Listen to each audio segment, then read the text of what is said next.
पहला क्वेश्चन आपसे ही कर रहे हैं। करियर काउंसलिंग, क्योंकि आपको पता है जर्मनी एक इंडस्ट्रियल हब है। हर तरह की इनोवेशंस यहीं से स्टार्ट हो रही हैं मोस्टली। तो जो स्टूडेंट्स यहाँ पर आते हैं, अगर मिसाल के तौर पे जैसा मैंने फिर मिसाल दी कि कोई स्टूडेंट केमिकल इंजीनियरिंग से रिलेटेड है और यहाँ पर स्टडी करता है और उसको ये मालूम होता है कि यहाँ पर केमिकल इंजीनियरिंग का इतना स्कोप नहीं है। उसने अपनी कंट्री में सुना था शायद बहुत स्कोप है, पाकिस्तान में केमिकल इंजीनियरिंग कर ली, यहाँ आ भी गए, एडमिशन हो गया। तो आप किस तरह समझते हैं कि करियर काउंसलिंग हमारे मुल्कों में मिसिंग है? और सेकंड, क्या कोई भी शख्स अपना प्रोफेशन चेंज कर सकता है? इज इट सो बैड कि वो अपना प्रोफेशन चेंज करे तो वो एक्सेप्टेबल नहीं होगा जर्मन इंडस्ट्री में? आप इस बारे में क्या कहेंगे? सबसे पहले तो मैं अपना एक्सपीरियंस शेयर करूंगा। मैं किसी कोई लंबी चौड़ी एग्जांपल नहीं दूंगा। जब मैंने केमिकल इंजीनियरिंग की थी, मुझे कोई गाइड करने वाला नहीं था। मैंने क्यों की थी कि जी नष्ट में एडमिशन हो गया, अच्छी यूनिवर्सिटी है, पाकिस्तान की नंबर 1 यूनिवर्सिटी है नष्ट, यहाँ से करो, फ्यूचर सिक्योर। बट क्योंकि मुझे यूनिवर्सिटी की बजाय अपनी फील्ड देखनी चाहिए थी कि जिसमें मैंने आगे जाके जिसका स्कोप ज्यादा हो, जिसकी डिमांड ज्यादा हो और जो आगे जाके मुझे फायदा। अब हमें उस पॉइंट पे जब मैं देखता हूँ ना कि शायद अगर उस पॉइंट पे मुझे कोई करियर काउंसलिंग प्रोवाइड कर देता है, जो कैरियर होता है वो एंटायरली डिफरेंट होता है। जो मैंने केमिकल इंजीनियरिंग की 4 साल, बहुत से लोगों को पता होगा केमिकल इंजीनियरिंग करके मैंने फील्ड शिफ्ट की है energy science and technology, renewable energy में। तो मेरे लिए वो 4 साल की केमिकल इंजीनियरिंग एक फील्ड स्विच थी रिन्यूएबल वाली साइड पे, क्योंकि मैंने केमिकल का स्कोप मुझे नहीं नजर आ रहा। जब हम कर रहे थे तो बड़ी कंपनी थी, लाइक श्रमबर्जर थी पाकिस्तान में, काफी और कंपनीज भी थी। लेकिन जैसे ही केमिकल इंजीनियरिंग करके निकले, श्रमबर्जर चली गई हमारे मुल्क से क्योंकि पेट्रोल ही खत्म हो गया था। तो आई वाज लाइक क्या यार, यार तो कोई जॉब ही नहीं है। दूसरा केमिकल इंजीनियरिंग क्यों की कि जी शायद केमिस्ट्री होती है उसके अंदर, बट उसके अंदर entirely different process, industry related process, जिसपे कभी बात की नहीं जाती। यार आप फील्ड में आ रहे हो तो आपको फील्ड के बारे में पता क्या कि आप क्यों चूज कर रहे हो। उसके बाद एक जॉब सिनेरियो के हवाले से कोई आइडिया नहीं था पाकिस्तान में क्या होगा, और केमिकल इंजीनियर अक्सर बहुत अजीब अजीब जॉब्स कर रहे हैं, कहीं बेचारों को लगती भी नहीं है। तो आई फील लाइक कि अगर मुझे उस टाइम पे मेरा नश में सॉफ्टवेयर इंजीनियरिंग हो गया था, तो आई वाज लाइक यार सॉफ्टवेयर पे मेरिट कम है, बड़ा merit low field. Sorry to interrupt you, आपकी आवाज क्लियर नहीं आ रही। क्लियर नहीं आ रही? क्लियर हुई है? क्लियर हुई है? जी मनीब, आपको यस हम ठीक सुन सकते जी। आपकी आवाज थोड़ी सी नेटवर्क की वजह से थोड़ी सी कट रही थी। अच्छा जी सर। हाँ, अब मेरे ख्याल में अब अगर नई आवाज आ रही तो वो दोबारा बताइएगा, और आवाज आ रही है तो जस्ट हाँ बोल दें, क्लियर आ रही है तो। अब ठीक है, आवाज आ रही है सर आपकी आवाज। ठीक है, थैंक यू। चलिए, मतलब बेसिकली कहने का मकसद ये था कि कैरियर काउंसलिंग जो कि होनी चाहिए और अर्ली स्टेजेस पे होनी चाहिए हमारी लाइफ में, जब हम बैचलर्स करने के लिए जा रहे होते हैं, वो पाकिस्तान में एंटायरली मिसिंग है। उसके बाद जब हम यहाँ पे मास्टर्स के लिए आ रहे होते हैं, स्पेशली केमिकल करने के बाद अक्सर लोग एमएससी केमिकल इंजीनियरिंग कर लेते हैं, लेकिन उन्हें बैचलर्स ऑफ केमिकल इंजीनियरिंग भी पसंद नहीं आता था। और वे एमएससी क्यों कर रहे हैं? क्योंकि उनकी डिग्री बस वो हो गई है क्योंकि हमने डिग्री की थी और उसी में अब उसी डिग्री में हमने जाना है। मेरे काफी पॉडकास्ट ऐसे होंगे जिसमें मैंने उन स्टूडेंट से जो केमिकल इंजीनियर थे, पॉलीमर में जॉब कर रहे हैं, पाइथन की लैंग्वेज सीखी, आईटी की फील्ड में गए, 6 महीने उन्होंने काम किया, एक्सपीरियंस लिया, क्योंकि आईटी की डिमांड जर्मनी में Python language testing, software engineering, इस टाइप की डिमांड बहुत ज्यादा है in comparison to chemical engineering, क्योंकि आपको लैंग्वेज के मसले आते हैं। इसी तरह आप जिस भी सेक्टर में जाते हो, इलेक्ट्रिकल देख लो, जहां भी फील्ड वर्क आ जाता है, वहां पे आपको लैंग्वेज की रिक्वायरमेंट बहुत ज्यादा हाई हो जाती है। तो इसके दो ही सिनेरियोज है, या तो आप लैंग्वेज अच्छी सीख लो या फिर उन फील्ड को फोकस करो या उन फील्ड को देखो जिनमें लैंग्वेज उस तरह से आपको बहुत हाई क्वालिफाइड लैंग्वेज नहीं चाहिए।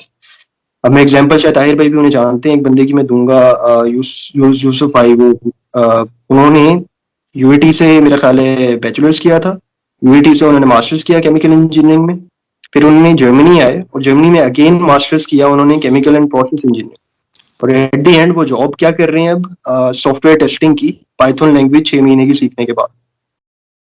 तो this is the thing, like don't be scared field shift से, आप वो देखो जिसका स्कोप है और एट द एंड जिसमें आपको जॉब लग रही है, और सबसे बढ़कर जिसमें आपका इंटरेस्ट, और इंटरेस्ट को एक्सप्लोर आप कर सकते हो। गाइड लोग कर सकते हैं लेकिन एक्सप्लोर करना आपका काम। I feel like this is it. भाई थैंक यू मुनीब।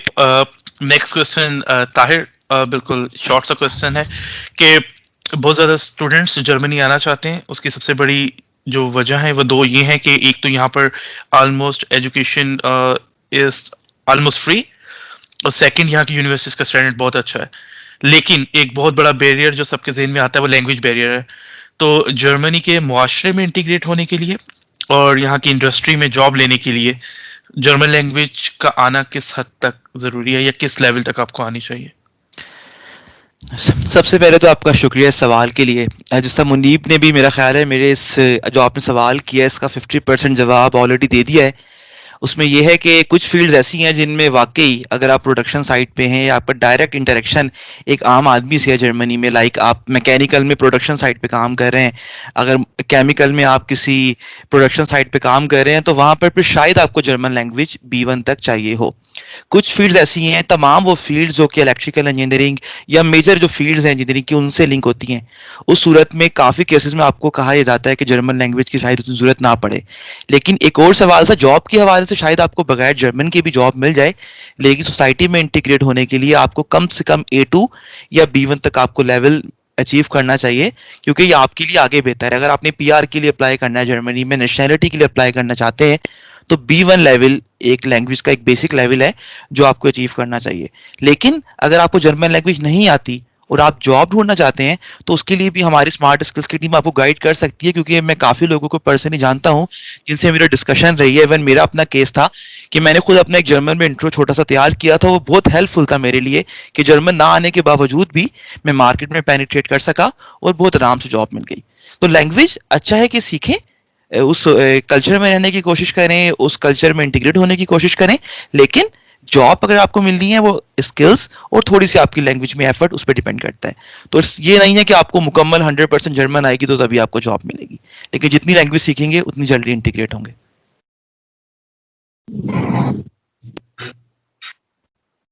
मुनीब, आपसे अगला क्वेश्चन है मेरा।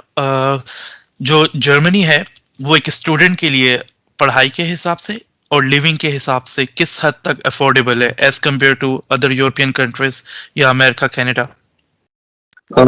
मैं डिफरेंट यूरोपियन कंट्रीज की बात नहीं करूंगा, क्योंकि ज्यादातर लोग जब करते हैं कंपैरिजन जर्मनी का, वो करते हैं कनाडा से, US से या ऑस्ट्रेलिया से। तो आई फील लाइक कि जब ऑस्ट्रेलिया पे बात आती है, वहाँ पे फीसेस बहुत ज्यादा हैं, कनाडा की फीसेस बहुत ज्यादा हैं, US की फीसेस बहुत ज्यादा हैं। और जॉब पर्सपेक्टिव अगर देखा जाए, उन मुल्कों में कंपटीशन काफी टफ है। हर कोई, जिसे भी English speaking, like English language learn करना ज्यादा मुश्किल काम नहीं है, like you can easily learn English, और वहाँ पे जितने आसानी कोई चीज होती है उतनी ज्यादा फिर आपको आगे जाके कंपटीशन मिलता है। तो जर्मनी में आई फील लाइक कि इनकी इंडस्ट्री बहुत ज्यादा ग्रो कर रही है। इवन इन कोरोना पीरियड यहाँ पे जॉब्स निकल रही, रिसेशन पीरियड के दौरान भी यहाँ पे जॉब्स निकल रही थी।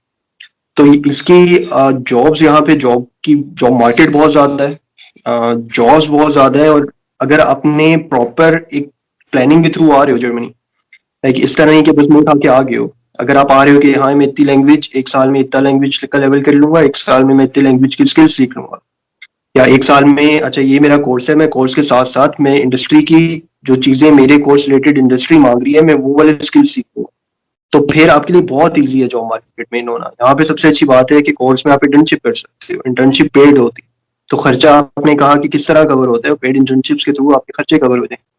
दूसरा, जो मेरी स्टूडेंट लाइफ थी, आप आपको पूरा टाइम मिलता है पढ़ाई के लिए। ये अगर आप ऑस्ट्रेलिया में देखा जाए, लोग जॉब पे ज्यादा टाइम देते हैं, अपनी पिज्जा डिलीवरी या जो भी जॉब्स होती हैं, तो पढ़ाई के लिए उनका टाइम कम रह जाता है, क्योंकि उनके खर्चे इतने ज्यादा होते हैं कि वो अफोर्ड करते करते यूनिवर्सिटी की फीसेस देते देते, स्पेशली अगर पीछे फैमिली सपोर्ट, तो काफी मुश्किल है और काफी हेक्टिक काम। जर्मनी में जब मैं आया था, मैंने अब्बू से एक दफा बस ब्लॉक्ड अकाउंट की स्टेटमेंट ली थी। उसके बाद में 6 साल होने वाले यहाँ रहते हुए, मुझे कभी नहीं याद कि मैंने घर से पैसे मंगवाए, और मुझे ये भी नहीं याद कि मैं पागलों की तरह 5-5 दिन काम कर रहा हूँ, क्योंकि वीकेंड जॉब्स की थी। वीकेंड जॉब्स 4 वीकेंड आप करो तो आपके पूरे महीने का खर्चा रिकवर हो जाता था। इसी तरह वर्क स्टूडेंट्स की बहुत जॉब्स आती हैं, वो पेड होती हैं। बहुत से मुल्क ऐसे हैं जहाँ पे इंटर्नशिप पेड नहीं है। जर्मनी में आपको एडवांटेज है, आपकी इंटर्नशिप पेड है। आप एक्सपीरियंस भी ले रहे हो और आप सैलरी भी ले रहे हो। आप अगर वर्क स्टूडेंट कर रहे हो तो आपको इतना अच्छा वो पैकेज दे देते हैं कि आपके रहने सहने के, खाने पीने के, इवन आपकी सेविंग्स हो जाती है। लोग इंटर्नशिप बॉश में कर रहे होते हैं, लोग इंटर्नशिप वर्क स्टूडेंट कर रहे होते हैं बॉश में, वो 1500 यूरो, 2000 यूरो ले रहे होते हैं, हालांकि अभी उनकी जॉब नहीं लगी। दूसरा, अगर एक आपने फोकस करना है कि आपको क्या चाहिए। जो लोग जो और जॉब्स के पीछे भागेंगे उन्हें और जॉब्स मिलेंगी, जो लोग वर्क स्टूडेंट के पीछे भागेंगे उन्हें वर्क स्टूडेंट मिलेगा। तो you have to set your priorities, और आपको पता होना चाहिए, जिस तरह आपने कहा कि जॉब्स अप्लाई कैसे। बहुत से लोगों को, मुझे भी नहीं पता था कि यार मेरी फील्ड के लोग कहाँ कहाँ काम कर रहे हैं। अगर मुझे पता होता, मैं उन्हें अप्रोच करता कि यार अगर तुम यहाँ पे काम कर रहे हो, मुझे मुझे कुछ गाइड करो, मुझे कोई मेंटरशिप दो, ताकि मैं भी तुम्हारी जगह पे आ जाऊँ या मैं भी वो स्किल सीख लूँ। तो वो ना बड़ा गोल्डन टाइम पीरियड है। जर्मनी आना बहुत बड़ी बात नहीं है, जर्मनी में आके सक्सेसफुल होना बहुत बड़ी बात है।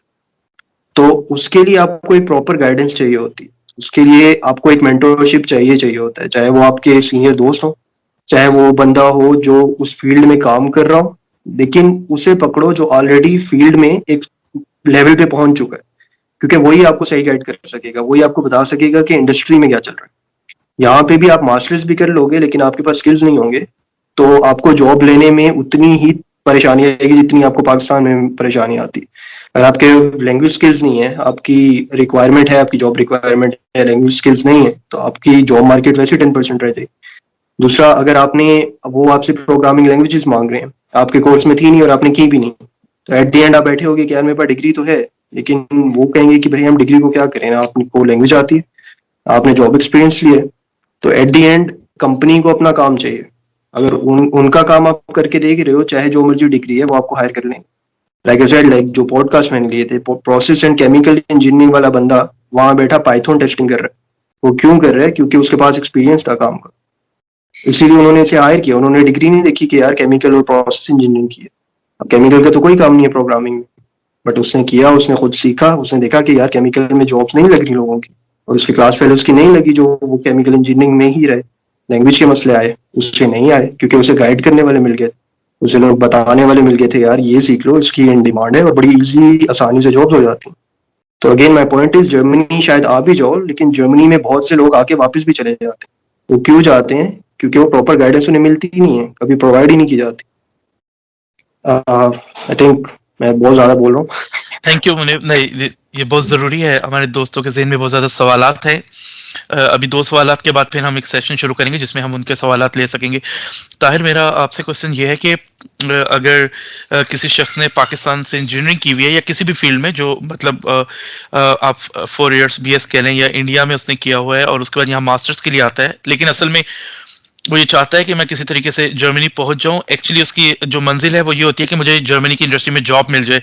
Is it possible? कोई ऐसी एग्जांपल है हमारे पास कि कोई स्टडी वीजे पर यहाँ पर आया हो और उसके बाद उसको यहाँ पर जॉब ऑफर हो गई हो और उसने स्टडी वीजे को वर्क वीजे में कन्वर्ट करा लियो? मैं इसलिए नहीं पूछ रहा कि मैं लोगों को डिमोटिवेट कर रहा हूँ या ना पढ़ें, लेकिन जो पॉसिबिलिटीज है वो हमारे जो व्यूअर्स हैं उनके जहन में बिल्कुल क्लियर होनी चाहिए कि क्या क्या पॉसिबिलिटीज हो सकती है, क्योंकि हर एक की आखिर में जो मंजिल है या जो टारगेट है जहन में, वो यही है कि किसी तरीके से उसकी इंटीग्रेशन जर्मनी में और जर्मन इंडस्ट्री में हो जाए। जी, शुक्रिया सबसे पहले आपके सवाल का।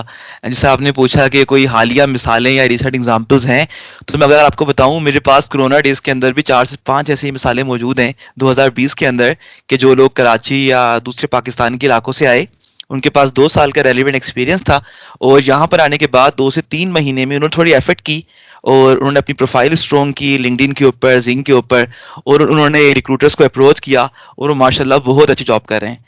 तो ये भी एक डिफरेंट सिनेरियो, डिफरेंट केसेस हो सकते हैं। जैसे अगर आप आईटी के बैकग्राउंड से हैं और आपका पाकिस्तान में 1.5 से 2 साल का एक्सपीरियंस है, आप डेटा साइंसेस में हैं, इलेक्ट्रिकल इंजीनियरिंग में हैं, मैकेनिकल की किसी फील्ड से हैं, और आपको तो टूल्स और स्किल्स आती हैं, तो ये बहुत मुमकिन है। अक्सर लोग ये सोच के डिमोटिवेट होते हैं कि हम जर्मनी आए, उनको सीनियर्स कहते हैं कि आपको जर्मनी में जॉब फौरन नहीं मिल सकती बगैर लैंग्वेज के। और एक ऐसा केस मेरे पास था कि 2 महीने आने के बाद उनको जर्मनी में जॉब मिल गई, उन्होंने फिर अपनी मास्टर्स की डिग्री को पैरेलल में बजाय रखा और अपने बैचलर की डिग्री को जो है वो ब्लू कार्ड यानी वर्क वीजे पे कन्वर्ट करवा लिया। तो इसमें हम मजीद आपको टाइम टू टाइम गाइड कर सकते हैं कि कौन सी फील्ड्स हैं जिनमें ये मुमकिन है, और अगर कोई बच्चा 3rd या 4th ईयर में स्टडी कर रहा है तो उसको अभी से क्या स्किल्स सीखनी है अपनी फील्ड के हवाले से, कि जब वो जर्मनी में आए तो बहुत मुमकिन है कि उसको आने के बाद, मेरे पास ऐसे भी अभी 2 केसेस है बिल्कुल 1 महीना पहले, कि जिनको जर्मनी आने के बाद 1 हफ्ते के अंदर अंदर वो वर्क स्टूडेंट या इंटर्नशिप ज्वाइन कर चुके थे, क्योंकि वो पाकिस्तान से होमवर्क करके आए थे। उनको पता था ये जॉब पोर्टल्स हैं, उन्होंने अपनी विलिंगनेस शो की, उनको बहुत आराम से इंटर्नशिप मिल गई। कुछ ये केसेस में जिस तरह मुनीब ने जिक्र किया कि अक्सर साल भी लग जाता है, लोग कहते हैं पहले अपना कोर्स मुकम्मल करें फिर इंटर्नशिप करेंगे। तो मीडिया बड़ी तेजी से तब्दील हो रहा है, हर चीज डिजिटल अवेलेबल है, आप हमसे कांटेक्ट कर सकते हैं, और बहुत मुमकिन है कि आपको जर्मनी आने के 3 वीक्स के अंदर अंदर ही आप इंटर्नशिप कर रहे हो और एक अच्छा अमाउंट जो आपके मंथली एक्सपेंसेस है वो आप उनसे फुलफिल कर सकते हैं। शुक्रिया। Thank you. और अब मैं लास्ट क्वेश्चन करूंगा, उसके बाद मैं अपने ऑडियंस को मौका दूंगा। मेरा लास्ट क्वेश्चन शारिक से है। शारिक, आप मौजूद हैं?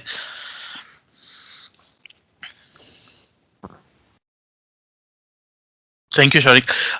जो शारिक हैं वो जो है इनको स्मार्ट स्किल के थ्रू यहाँ पर जॉब मिली है, तो मैं शारिक सिर्फ आपका एक्सपीरियंस जानना चाह रहा था और जिस तरीके से आपके सारा प्रोसेस हुआ है, अगर आप हमारी ऑडियंस को बता सकें कि ये जो आपका जर्नी था ये किस तरह आपका इसका एक्सपीरियंस रहा है। जी शुक्रिया। वैसे मुनीब भाई ने बड़ी अच्छी गाइडेंस दे दी है और सारी बातें बिल्कुल रेलेवेंट बताई हैं कि एक्चुअली जो पाकिस्तान में फील्ड है या वो सोच के आपको यहाँ पे जो फील्ड्स हैं इतना नहीं सोचना चाहिए। असल में टारगेट तो यही होता है कि जॉब मिले और एक अच्छी सेटल्ड लाइफ यहाँ पे गुजार सके, रिलोकेट हो सके। तो इस सिलसिले में मेरा ये है कि मेरी खुद यहाँ पे मेरा इलेक्ट्रॉनिक्स का बैकग्राउंड है और मैंने ऑप्टिक्स यहाँ पे मास्टर्स किया है लेजर्स में, लेकिन मेरा 1 साल का एक्सपीरियंस यहाँ पे, जैसे आप भी बता रहे थे, ताहिर भाई भी बता रहे थे कि इंटर्नशिप्स यहाँ पे शुरू कर सकते हैं आप, और आप जो है वो मतलब अपने एक्सपेंसेस पूरे कर सकते हैं। तो मैं 2nd ईयर से इंटर्नशिप्स कर रहा था यहाँ पे और फिर एक कंपनी के साथ अटैच था उधर। अब डाटा साइंस जो क्वेश्चंस कर रहे हैं, तो डाटा साइंस काफी सारी हर फील्ड में यूज हो रही है, तो वो मैं लाइट डाटा को स्टडी कर रहा था। तो उसकी वजह से अभी मुझे ऑप्टिक्स में कोविड की वजह से और ऑटोमोटिव में मुश्किल है, लेकिन ये है कि स्मार्ट स्किल से मेरा कांटेक्ट हुआ। तो इसमें ताहिर भाई ने बहुत एक कहते हैं कि मास्टर्स जब कर रहा होता है बंदा, वो उसका फोकस होता है रिसर्च की तरफ, अपने कोर्स वर्क की तरफ, लेकिन कैरियर कैसे प्लान करना है किस तरह, वो एक अलग स्किल है। वो स्किल जो है वो एक्सपीरियंस बंदा जो फील्ड में हो या एक जैसे smart skill organise structured way में काम करते हैं सारे प्रोफेशनल्स हैं, तो वो एक बहुत बड़ा नॉलेज बेस जो है वो आप तक बहुत क्विकली ट्रांसफर हो जाता है। तो बहुत ही अच्छी गाइडेंस स्मार्ट स्किल ने दी। मैं एक रिसर्च ओरिएंटेड और बहुत टाइम लगा के कर रहा था, जिसको वो स्पीड अप करने में प्रोसेस को बहुत हेल्प की उन्होंने।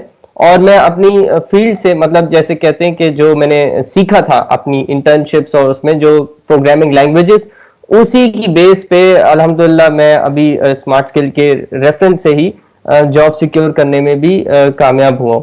सो इस ये एक इंटायर डिफरेंट एक कहने के स्किल है जॉब लेना, और करंटली मार्केट रिक्वायरमेंट क्या है जैसे मुनीब भाई भी बता रहे थे, और एक स्टडी करना और रिसर्च करना और थीसिस करना, उसमें एक एक्सीलेंस लेना एक इंटायर डिफरेंट प्रोसेस है। सो अगर स्टूडेंट के लिए खुद उस पर दिया जाए तो यहाँ पे बहुत रिस्ट्रिक्टेड टाइम होता है, आपको एक्सपेंस भी करने हैं, मैनेज सब कुछ। तो उसमें ये कि स्मार्ट स्किल इधर मतलब जो आने वाले हैं वो एक्सेस फीचर सपोर्ट कर सकता है, और खास तौर पे मेरे लिए, मेरे केस में तो बहुत ही ज्यादा बेनिफिशियल साबित हुए कि ये जो मेरा एक टाइम स्पैन है वो बहुत स्पीड अप हो गया कि प्रोफेशनल गाइडेंस की वजह से सारी। Thank you so much Shariq आपके आंसर के लिए। अब हम वो सेशन स्टार्ट करते हैं जिसमें आप में से जो कोई क्वेश्चंस पूछना चाहें तो वो पूछ सकते हैं। अगर आप चैट का ऑप्शन यूज करना चाहें, आप चैट का ऑप्शन भी यूज कर सकते हैं। मैं अगर देखूं तो चैट में अगर किसी ने कोई क्वेश्चन, सबसे पहले खालिद साहब आपसे एक सवाल था, आपकी जानिब एक टेलीकॉम इंजीनियर हैं और वो नेटवर्किंग के हवाले से फ्यूचर जानना चाह रहे थे, तो मैंने सोचा पहले आप इसका जवाब दे दें फिर हम क्वेश्चंस ले लेते हैं। ओके। नेटवर्किंग की जॉब्स जी। ओके, नेटवर्किंग के हवाले से यही कहूँगा कि जो कोविड है, मैं ये तो नहीं कहूँगा कि ब्लेस्ड, लेकिन ये वर्ड भी मैं यूज़ करूँगा कि जो स्पेशली नेटवर्क से रिलेटेड इंजीनियर्स हैं, उनके लिए एक ब्लेस्ड ईयर साबित हुआ है, या ये टाइम स्पेन, क्योंकि दुनिया में आपको पता है हर चीज़ कनेक्ट तो वैसे ही है, लेकिन बेटर कनेक्टिविटी का वर्ड मैं यूज़ करूँगा कि वो एक बहुत ज़्यादा एक मतलब क्वेश्चन में आ गई है कि बेहतर होना चाहिए। और इस सिलसिले में यहाँ पर नेटवर्किंग की बहुत ज़्यादा जॉब्स हैं, और नेटवर्किंग की जॉब्स का आप अंदाज़ा इस बार लगा सकते हैं कि जो मेरी अपनी प्रोफाइल है उस पे मुझे दिन में 2 से 3 कॉन्टैक्ट्स लोग करते हैं कि अगर आप इस जॉब को करने के लिए विलिंग हैं।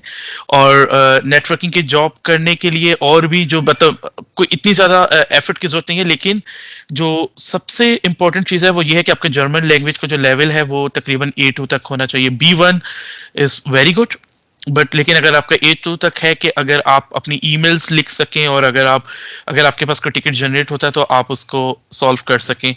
तो इससे रिलेटेड हमने कुछ वीडियोस भी बनाई हैं, जो हमने नेटवर्किंग से रिलेटेड, उसको हम जब हमारा नया यूट्यूब चैनल है जो हमने आपको ईमेल में भी जिसका लिंक भेजा है उसको अपलोड कर देंगे, और नेटवर्किंग से रिलेटेड आपको बहुत ज़्यादा क्वेश्चंस, जो जो आपके क्वेश्चंस हैं उनके आंसर मिल जाएंगे। Thank you Tahir. इधर बहुत सारे क्वेश्चंस हमारे पास आए हुए हैं। सर बच्चों ने जिन्होंने हैंड रेज किए उनके आंसर तो उस सीक्वेंस से ले लें सर, क्वेश्चन हैंड रेज जैसे किए हैं। Okay, let me check this.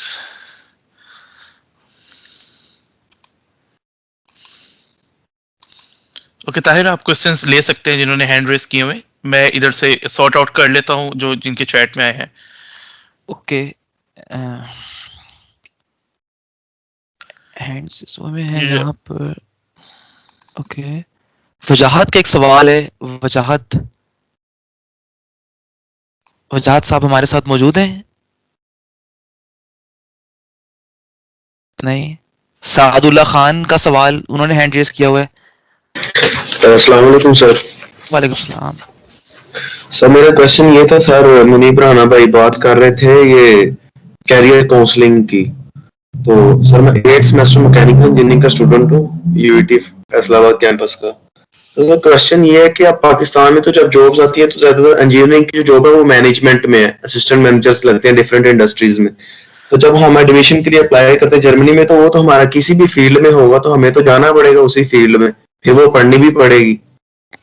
तो देन आप कोई मैनेजमेंट में या मैनेजमेंट का स्कोप है फर्ज करें जर्मनी में या इंजीनियरिंग का है, तो जिसमें हमें हमारा दाखिला होगा हमें तो उसी में जाना पड़ेगा। तो नेक्स्ट हम क्या करेंगे फिर स्कोप के हिसाब से? मैं आपको दे दूं इसका जवाब देने थे। मुनीब, आप देना चाह रहे हो? मैं, हाँ, मैनेजमेंट की बात कर रहे हैं। ये इनका सवाल ये है मुनीब कि हाँ, इससे फॉर एग्जांपल पाकिस्तान में मैनेजमेंट ट्रेनी की जॉब्स आती हैं, ठीक है। अब इनका जर्मनी में से मैकेनिकल के प्रोग्राम इन्होंने स्टडी किया फॉर एग्जांपल, इसी प्रोग्राम में यहाँ पर आ गए। तो इनका क्वेश्चन ये था कि क्या फिर मैनेजमेंट की जॉब्स का जर्मनी में क्या स्कोप है, या मैं तो उस प्रोग्राम में आ चुका हूँ तो मैं फील्ड कैसे अपनी चेंज करूंगा? जी सर, मर्जी से तो एडमिशन नहीं ना होता है, एडमिशन तो वैसे ही होगा जैसे उनके शॉर्ट लिस्ट होगा, बच्चा जिसमें नाम आएगा उधर ही जाना पड़ेगा, मर्जी तो ना चल सकती बच्चे की। ये कहना चाह रहे हैं कि यार मैंने मैकेनिकल कर लिया तो मैं यहाँ पे उसी फील्ड में आ सकूंगा, किसी और फील्ड में जा नहीं सकूंगा। नहीं सर, अगर चले भी जाता वो तो किस्मत है ना, फिर अगर नहीं जा सकता तो देन मेरा अगर शौक है मैंने मैनेजमेंट ही करनी है, या जिसका जॉब प्रोस्पेक्टस ज्यादा है जिस तरह आपने बताया पहले, ठीक है। देखिए तो फिर उसका मैं क्या करूंगा बाद में? इसमें दो चीजें हो सकती हैं। इस तरह मैं भी कह सकता था मैंने केमिकल इंजीनियरिंग की है, मैं एनर्जी में नहीं जा सकता, उन्होंने एडमिशन दिया मुझे। इसी तरह जो मैकेनिकल इंजीनियर्स काफी लोग हैं जो मैकेनिकल इंजीनियरिंग करके यहाँ पे मैनेजमेंट एंड आईटी के कोर्सेज कर रहे हैं। आपके पास इंजीनियरिंग की डिग्री है, ठीक है, इंजीनियरिंग की डिग्री की वैल्यू, इंजीनियरिंग की डिग्री की वैल्यू समझें पहले, ये चीज जरूरी है। ये नहीं कि आपने मैकेनिकल किया है तो आप मैकेनिकल की डिग्री में अप्लाई करें।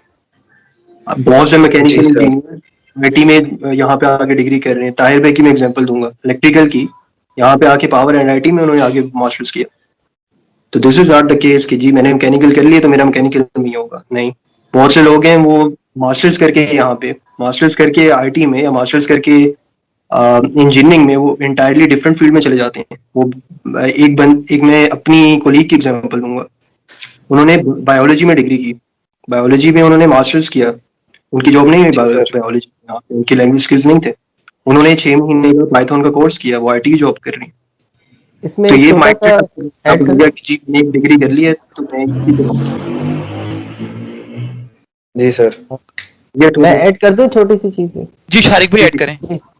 इसमें मैं बोलो, जैसे आपने मैकेनिकल की है तो इसमें जरूरी नहीं है आपने जॉब भले कर रहे हैं, यहाँ पे असल में मैकेनिकल फील्ड में कंप्यूटेशनल मैकेनिक्स, बेसिकली मैकेनिकल के अब उस तरह पुर्जे तो नहीं बनते, बेसिक आपने सीख लिए हैं कैसे बनती हैं चीजें। तो इसके सॉफ्ट टूल्स है, ऑटोकैड है, सॉलिड वर्क्स है, FEM, एनसिस है, कॉमसोल है, ये 4 सॉफ्टवेयर्स हैं। अब ये अगर आप इन सॉफ्टवेयर्स पे आप मेंशन कर दें कि मैंने कुछ प्रोजेक्ट्स किए, और यहाँ पे जितनी भी जॉब है मैकेनिकल की वो इन्हीं सॉफ्टवेयर्स पे आपको बिठा रहे हैं कि या तो वो आपसे ऑटोकैड पे मॉडलिंग करवा रहे हैं, सॉलिड वर्क्स पे करवा रहे हैं, या वो एनसिस पे एनालिसिस करवा रहे हैं कुछ। तो जो आपने बेसिक पढ़ी है इंजीनियरिंग, जैसे मुनीब भाई कह रहे थे, जो आपने इंजीनियरिंग है उसकी वैल्यू है, आपने एक बेसिक फंडामेंटल्स पढ़ लिए, उसकी एप्लीकेशन की यहाँ पे जॉब्स हैं सारी। तो आप वो घबराए ना अगर आपने जॉब मैनेजमेंट की है, लेकिन आप यहाँ मैकेनिकल में ही रहते हुए, कंप्यूटेशनल मैकेनिक्स है कोई भी रिलेटेड है, और आप अपने सॉफ्ट टूल्स लिख दें सीवी में कि आपको इन पे हैंड्स ऑन एक्सपीरियंस है, फ्री टाइम में आप प्रैक्टिस करते रहे, तो उसमें भी आप आ सकते हैं। जी सर। सर नेक्स्ट अगला अगला सवाल हम ले लें। अगला सवाल आयशा सवाल करना चाह रही हैं।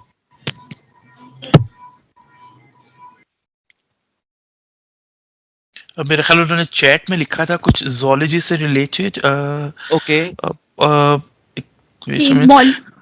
मॉलिक्यूलर बायोलॉजी, उसका स्कोप मुझे जानना है कि उसका स्कोप क्या है। और एक और सवाल है मेरा जी, एक और सवाल है मेरा कि मैंने जो मास्टर्स किया है यहाँ पे, MSc मैंने बायोलॉजी की हुई है, और वो मैंने कॉलेज से किया यहाँ पे, जो कि यूनिवर्सिटी से एफिलिएट है। तो मेरा एनुअल सिस्टम है, और यूनिवर्सिटीज में जब मैं अप्लाई करती हूँ तो वहाँ सेमेस्टर सिस्टम के अकॉर्डिंग मुझे फॉर्म फिल करना होता है। तो क्या इस हिसाब से मेरा एडमिशन पॉसिबल है फॉरेन कंट्रीज में, स्पेशली जर्मनी में? सबसे पहले मॉलिक्यूलर बायोलॉजी के हवाले से ऐड कर दूं, जर्मनी में मॉलिक्यूलर बायोलॉजी के हवाले से मैक्स प्लांक इंस्टीट्यूट हैं और काफ़ी इंस्टीट्यूट है जिनके अंदर रिसर्च ओरिएंटेड काम हो रहा है।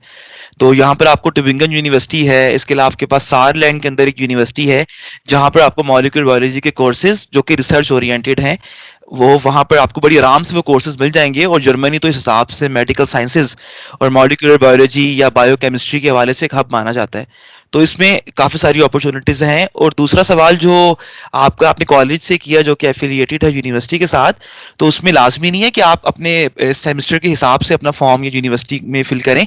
आप अपने वो कोर्स वर्क उनको ट्रांसक्रिप्ट मेल कर सकती हैं कि टोटल मेरे इतने क्रेडिट आवर थे, वो मैंने मीट कर लिए हैं। तो उस हिसाब से कोई प्रॉब्लम नहीं है। बज़ाहिर चाहे सिस्टम आपका ईयरली हो, जैसे मैंने जब पहला साल अपना NIT में पढ़ा था, मेरा पहला साल ईयरली था, उसके बाद मेरा सेमेस्टर सिस्टम था। तो ये कोई प्रॉब्लम इसमें ऐसा होती नहीं है। अगर इसमें मुनीब या शारिक भाई कोई और कुछ ऐड करना चाहें तो ऐड कर सकते हैं। थोड़ा सा एक ऐड कर दूं मैं। मेडिकल इमेजिंग, बेसिकली यहाँ पे मॉलिक्यूलर इमेजिंग में मेडिकल इमेजिंग जो है स्ट्रक्चर्स की और जो आपके एटॉमिक स्केल पे इमेजिंग है, तो इमेजिंग का बहुत ज्यादा इन्वेस्टमेंट है, और खास तौर पे कोविड के बाद से जो स्ट्रक्चर्स में चेंजेस आते हैं कैटलिस्ट की वजह से, या मॉलिक्यूल्स में जो चेंजेस आते हैं, तो उसकी बहुत सारी जॉब्स हैं। तो और रिसर्च भी हो रही है। सो अगर आपके फंडामेंटल्स क्लियर है तो आप अगर मैटलैब पे या कोई एक सॉफ्टवेयर टूल्स जो कि इमेजिंग के टूल्स हैं उनको आप सीख लें, तो यहाँ पे आते ही आप इंटर्नशिप भी शुरू कर सकते हैं और उन प्रोजेक्ट्स को एनालिसिस करें। और या रिसर्च करें, पब्लिकेशन करें, या आप जॉब, अगर आपका वो लेवल नहीं है तो आप जॉब की तरफ भी जा सकते हैं यहाँ पे। तो काफी ब्राइट फ्यूचर है इस फील्ड में। जी हाँ, मुनीब ऐड करें। देखिए, रिसर्च मार्केट और इंडस्ट्री मार्केट दो बहुत डिफरेंट चीजें हैं। अगर आपने रिसर्च साइड पे जाना है तो टारगेट रखो कि यार मैंने पब्लिकेशंस पे फोकस करना है, मैंने रिसर्च टूल्स सीखने हैं। अब जो रिसर्च टूल्स होंगे ज्यादातर इंडस्ट्रियल टूल से बहुत डिफरेंट होंगे। तो अगर आप बहुत इंडस्ट्रियल साइड पे जाना चाह रहे हो, तो जिस तरह शारिक भाई ने कहा कि आप इमेजिंग सीख लें या ये कर लें, या ऑटोकैड की जिस तरह एग्जाम्पल दी, वो इंडस्ट्री रिलेटेड टूल है। तो पहले तो आप गोल क्लियर करना पड़ेगा कि यार मैं रिसर्च में जाना चाह रही हूँ या मैं इंडस्ट्री में जाना। तो अगर आप इंडस्ट्रियल साइड पे हैं तो शुरू में फोकस करें कि इंडस्ट्री ही वाली जो चीजें वहां पे इन डिमांड है वो सीखें। वहां पे चाहे फिर आपको लैंग्वेज सीखनी पड़े, चाहे फिर आपको और चीजें सीखनी पड़े, वो करें। लेकिन यहाँ पे जब आप आ रहे हो तो एक गोल क्लियर करके हो कि यार अच्छा मैंने रिसर्च में जाना है। अगर आपकी रिसर्च प्रोफाइल है, रिसर्च में आपको अच्छा लगता है, तो फिर रिसर्च में, जिस तरह शारिक ने कहा कि बहुत सारी इंस्टीट्यूट्स यहाँ पे बायोलॉजी या मॉलिक्यूलर साइंसेज में तो बहुत इंस्टीट्यूट्स काम कर रहे हैं। अगला सवाल बुरहान बेग साहब का है। बुरहान बेग, बुरहान बेग, गो अहेड अगर आप अवेलेबल हैं। नहीं, उसके बाद फिर ओके 70। जी जी, आप सवाल जी आप कह तो रहे हैं। इसमें चैट में भी कुछ क्वेश्चंस हैं, अगर हम पैरेलल ले लें वो दो जी क्वेश्चंस मैं कंबाइन कर लेता हूँ। फर्स्ट क्वेश्चन ये है कि इज इट पॉसिबल कि ए लेवल के बाद जर्मनी में एडमिशन हो सके, और सेकंड 3 से 4 क्वेश्चंस हैं उन सबको मैं मर्ज कर लेता हूँ। वो ये है कि अगर किसी ने बीएस किया हो या बीई किया हो और उसके बाद यहाँ पर जर्मनी में मास्टर्स में एडमिशन करना चाहे, तो उसके लिए कम से कम जीपीए कितनी होनी चाहिए कि वो अपना प्रोसेस स्टार्ट करे। मतलब कि अगर कोई शख्स अपना प्रोसेस स्टार्ट करे और एट द एंड उसे ये पता चले कि मेरी जीपीए जो है वो कम है कि मैंने जहां पर अप्लाई करना है, तो इसके बारे में कोई हार्ड एंड फास्ट रूल तो वैसे नहीं होगा, लेकिन आप लोगों का एक्सपीरियंस इस बारे में क्या कहता है कि जीपीए कितनी होनी चाहिए कम से कम, एंड सेकंड ए लेवल के बाद। ये दो क्वेश्चंस आप में से कोई भी आंसर कर दे प्लीज। पहले मैं ए लेवल के बारे में थोड़ा सा बता दूं कि ए लेवल बहुत डिपेंड करता है आपने कोर्सेज कौन से स्टडी किए। साइंस कोर्सेज स्टडी कर रहे हो आप ए लेवल में, क्योंकि बहुत डिफरेंट है ना। आप लैंग्वेज पाक स्टडी करके आप यहाँ पे इंजीनियरिंग में अप्लाई नहीं कर सकते हो, या प्री जिस तरह होता है उसमें नहीं कर सकते हो। बट ए लेवल में मोस्टली जो लोग मैथ पढ़ते हैं, साइंस पढ़ते हैं, केमिस्ट्री पढ़ते हैं, प्री इंजीनियरिंग जो पढ़ते हैं, उनके लिए अच्छी बात जर्मनी में ये है कि आपने ऑलरेडी 3 साल लगाए होते हैं ओ ए लेवल्स पे। ए लेवल्स आपका 3 साल का होता है यहाँ पे, तो आपकी 13 years ऑफ एजुकेशन कंप्लीट होती है। तो यहाँ पे आने के लिए इनकी किसी बैचलर में एडमिशन लेने के लिए आपके पास 13 years ऑफ एजुकेशन होना लाजमी। तो जिन लोगों ने एफएससी की होती है उनके लिए एक डिसएडवांटेज ये होता है कि उन्हें 1 साल का वो जो गैप होता है ना, 13 साल वाला, उन्हें स्पेशल फिर अलग से स्कूलिंग लेनी पड़ती है, स्टूडेंट कॉलेज वगैरह क्लियर करना पड़ता है, और उसके बाद जाके वो लैंग्वेज B1 लेवल तक करते हैं, और उसमें बाद में फिर जर्मन अगर उन्होंने बैचलर्स करना तो उसमें लेते हैं। In terms of A level आप कोर्सेज ही वो देखो, अगर आप आना चाह रहे हो कि वो जर्मन नहीं सीखना चाह रहे जो कि इंग्लिश में हो, तो ए लेवल्स के बाद आपको कंप्यूटर्स के साइंस के काफी ऐसे कोर्सेज मिल जाएंगे जो बैचलर्स कोर्सेज हैं और वो इंग्लिश में ऑफर हो रहे हैं। तो उससे आप एक लैंग्वेज से बच जाओगे। दूसरा, आपके पास ऑलरेडी तो आपका 1 साल वो कहीं नहीं जाया जाएगा, लाइक जो बीच वाला है। सिर्फ आपने लैंग्वेज का थोड़ा बहुत करना होगा, और वो भी इंग्लिश के केस में मोस्टली नहीं होता, वो आइल्स मांगते हैं, उसके बाद आपका क्लियर है। स्टूडेंट कॉलेज भी अक्सर केसेस में नहीं देना पड़ता। तो ये एक बहुत जनरल सा सवाल है, हर केस का, हर बच्चे का केस डिफरेंट होगा, इसीलिए तो लाइक केस स्टडी करते हैं हम लोग केसेस। अच्छा ये केस आया तो उसके लिए क्या सोचें। लेकिन अगर आप लोग जीपीए की बात की जाए कि ये जीपीए इनफ है किसी यूनिवर्सिटी में अप्लाई करने का, लाइक एंटायरली डिपेंड कर रहा है। ये इतना जनरलाइज कर दिया ना कि यार, अच्छा मेरी यूनिवर्सिटी सपोज 3.0 लीस्ट जीपीए होता है वो लेती है, एक दूसरी यूनिवर्सिटी है वो 2.7 वाले जीपीए वाले को भी ले लेगी। कुछ कोर्स स्पेसिफिक होते हैं, एक बायोलॉजी का कोर्स है, क्या पता वो 2.7 पे हायर कर रहे हो, वो ले रहे हो, एडमिशन कर रहे हो 3. क्या कुछ की रिक्वायरमेंट होती है, जिस तरह टीम यूनिक की होगी कि हमें 3.0 से ऊपर वालों को ही डील करना है। तो जिस तरह यहाँ पे नस्ट है कि आपका हाई मेरिट आता है तो आप नस्ट में जाते हो, इसी तरह यहाँ पे भी यूनिवर्सिटी, हर यूनिवर्सिटी का क्राइटेरिया डिफरेंट है, एनईडी का डिफरेंट होगा। मुनीब भाई इसमें एक चीज ऐड कर दें कि अगर पाकिस्तान की यूनिवर्सिटी में 3 जीपी है, 3 जीपी है, और जर्मनी में भी 3 ही होगा वो? नहीं, जर्मनी का ग्रेडिंग स्केल डिफरेंट है। जर्मनी में आपका 1 सबसे हाईएस्ट ग्रेड है, और अक्सर यूनिवर्सिटी में 4 इज द लोएस्ट ग्रेड।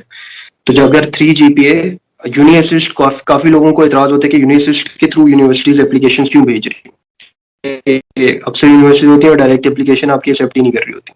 तो यूनिअसिस्ट एक जनरलाइज सिस्टम है जर्मनी में, जो कि आपकी एप्लीकेशन लेगा और उसे जर्मन स्केल्स के मुताबिक कन्वर्ट करके आगे यूनिवर्सिटीज को सेंड करेगा। तो अगर आपका 3.2 जीपी है पाकिस्तान में, वो उसका स्केल ऑफर करेगा कि यार जर्मन ग्रेडिंग के लिहाज से इसका ग्रेड कितना बन रहा है, क्योंकि उन्हें तो उन यूनिवर्सिटीज को तो जर्मन ग्रेडिंग चाहिए ना कि अच्छा उसका 3.2 है। अगर वो 3.2 उस यूनिवर्सिटी को दिखाएंगे, वो तो कहेंगे ये बड़ा गंदा ग्रेड है, क्योंकि उनका 3 तो लोअर ग्रेड है, 1 उनका हाईएस्ट है। तो इसलिए यूनिवर्सिटी जो होती है फिर वो आपके डॉक्यूमेंट्स एनालाइज करती है, उस ग्रेड को कन्वर्ट करती है आपके जर्मन ग्रेड्स में, और फिर यूनिवर्सिटीज को आगे डॉक्यूमेंट्स फॉरवर्ड करती है। मुनीब भाई बनेगा वो 3.2 के इक्वल ही ना? नहीं, अगर 3.2 है तो मेरा ख्याल है वो 1.8 कुछ ऐसा बनता है। वो भी डिपेंड करता है आपका यूनिवर्सिटी का lowest passing grade pay. Next में लोएस्ट पासिंग ग्रेड 2.0 है, इसी तरह कुछ यूनिवर्सिटीज में लोएस्ट पासिंग ग्रेड 1.0 होता है। तो यूनिवर्सिटी वाले आपसे पूछते हैं कि अच्छा लोएस्ट पासिंग ग्रेड क्या है। इसी तरह इकरा के काफी स्टूडेंट्स यहाँ पे, एक में से मैं मिला, उसका ग्रेड बन रहा था 1.2 जर्मन। तो जर्मन यूनिवर्सिटी ने यूं लिया। अब उन्हें क्या पता कि नस्ट में ग्रेड लेना बहुत मुश्किल है और इकरा में ग्रेड लेना बहुत आसान है। तो एक सॉर्ट ऑफ ज्यादती होती है कि यार वो सारी यूनिवर्सिटीज को एक लेवल पे जज कर रहे होते हैं। जीकी वालों के लिए, जैसे मैं जीकी वालों की बात करूंगा, उनको तो 3.2 जीपी आ जाए तो जीते लोग हैं। 3.2 नहीं आता उन लोगों को, 2.7 आ जाए तो उनके लिए बड़ी बात होती है। लेकिन यहाँ पे उन्हें नहीं पता कि उस जीकी की यूनिवर्सिटी का क्या सिस्टम। तो हाँ, एक और सवाल डाटा साइंस के हवाले से बहुत ज्यादा सवाल रिपीट हुआ है। मैं शारिक भाई को बोलूंगा क्विक 1 मिनट या 2 मिनट में इसका जवाब दे दें। हम अलग से एक सेशन जरूर करेंगे डाटा साइंस के ऊपर। अगर शारिक भाई अवेलेबल हैं तो शारिक भी थोड़ा इसके ऊपर रोशनी डाल दें कि डाटा साइंस के हवाले से, क्योंकि आप आजकल हर फील्ड का जो पर्सन है वो डाटा साइंस में बड़ी इजीली आ सकता है। 1 से 2 मिनट की इसके ऊपर जरा आप थोड़ी वजाहत कर दें शारिक भाई। जी, वैसे तो थैंक यू वेरी मच। मेरा वैसे इतना एक्सपीरियंस तो नहीं है, लेकिन ये है कि यहाँ पे यूनिवर्सिटीज़ हैं, जैसे ट्यूबिंगन है, म्यूनिख यूनिवर्सिटी है, हिल्डेसहाइम यूनिवर्सिटी है।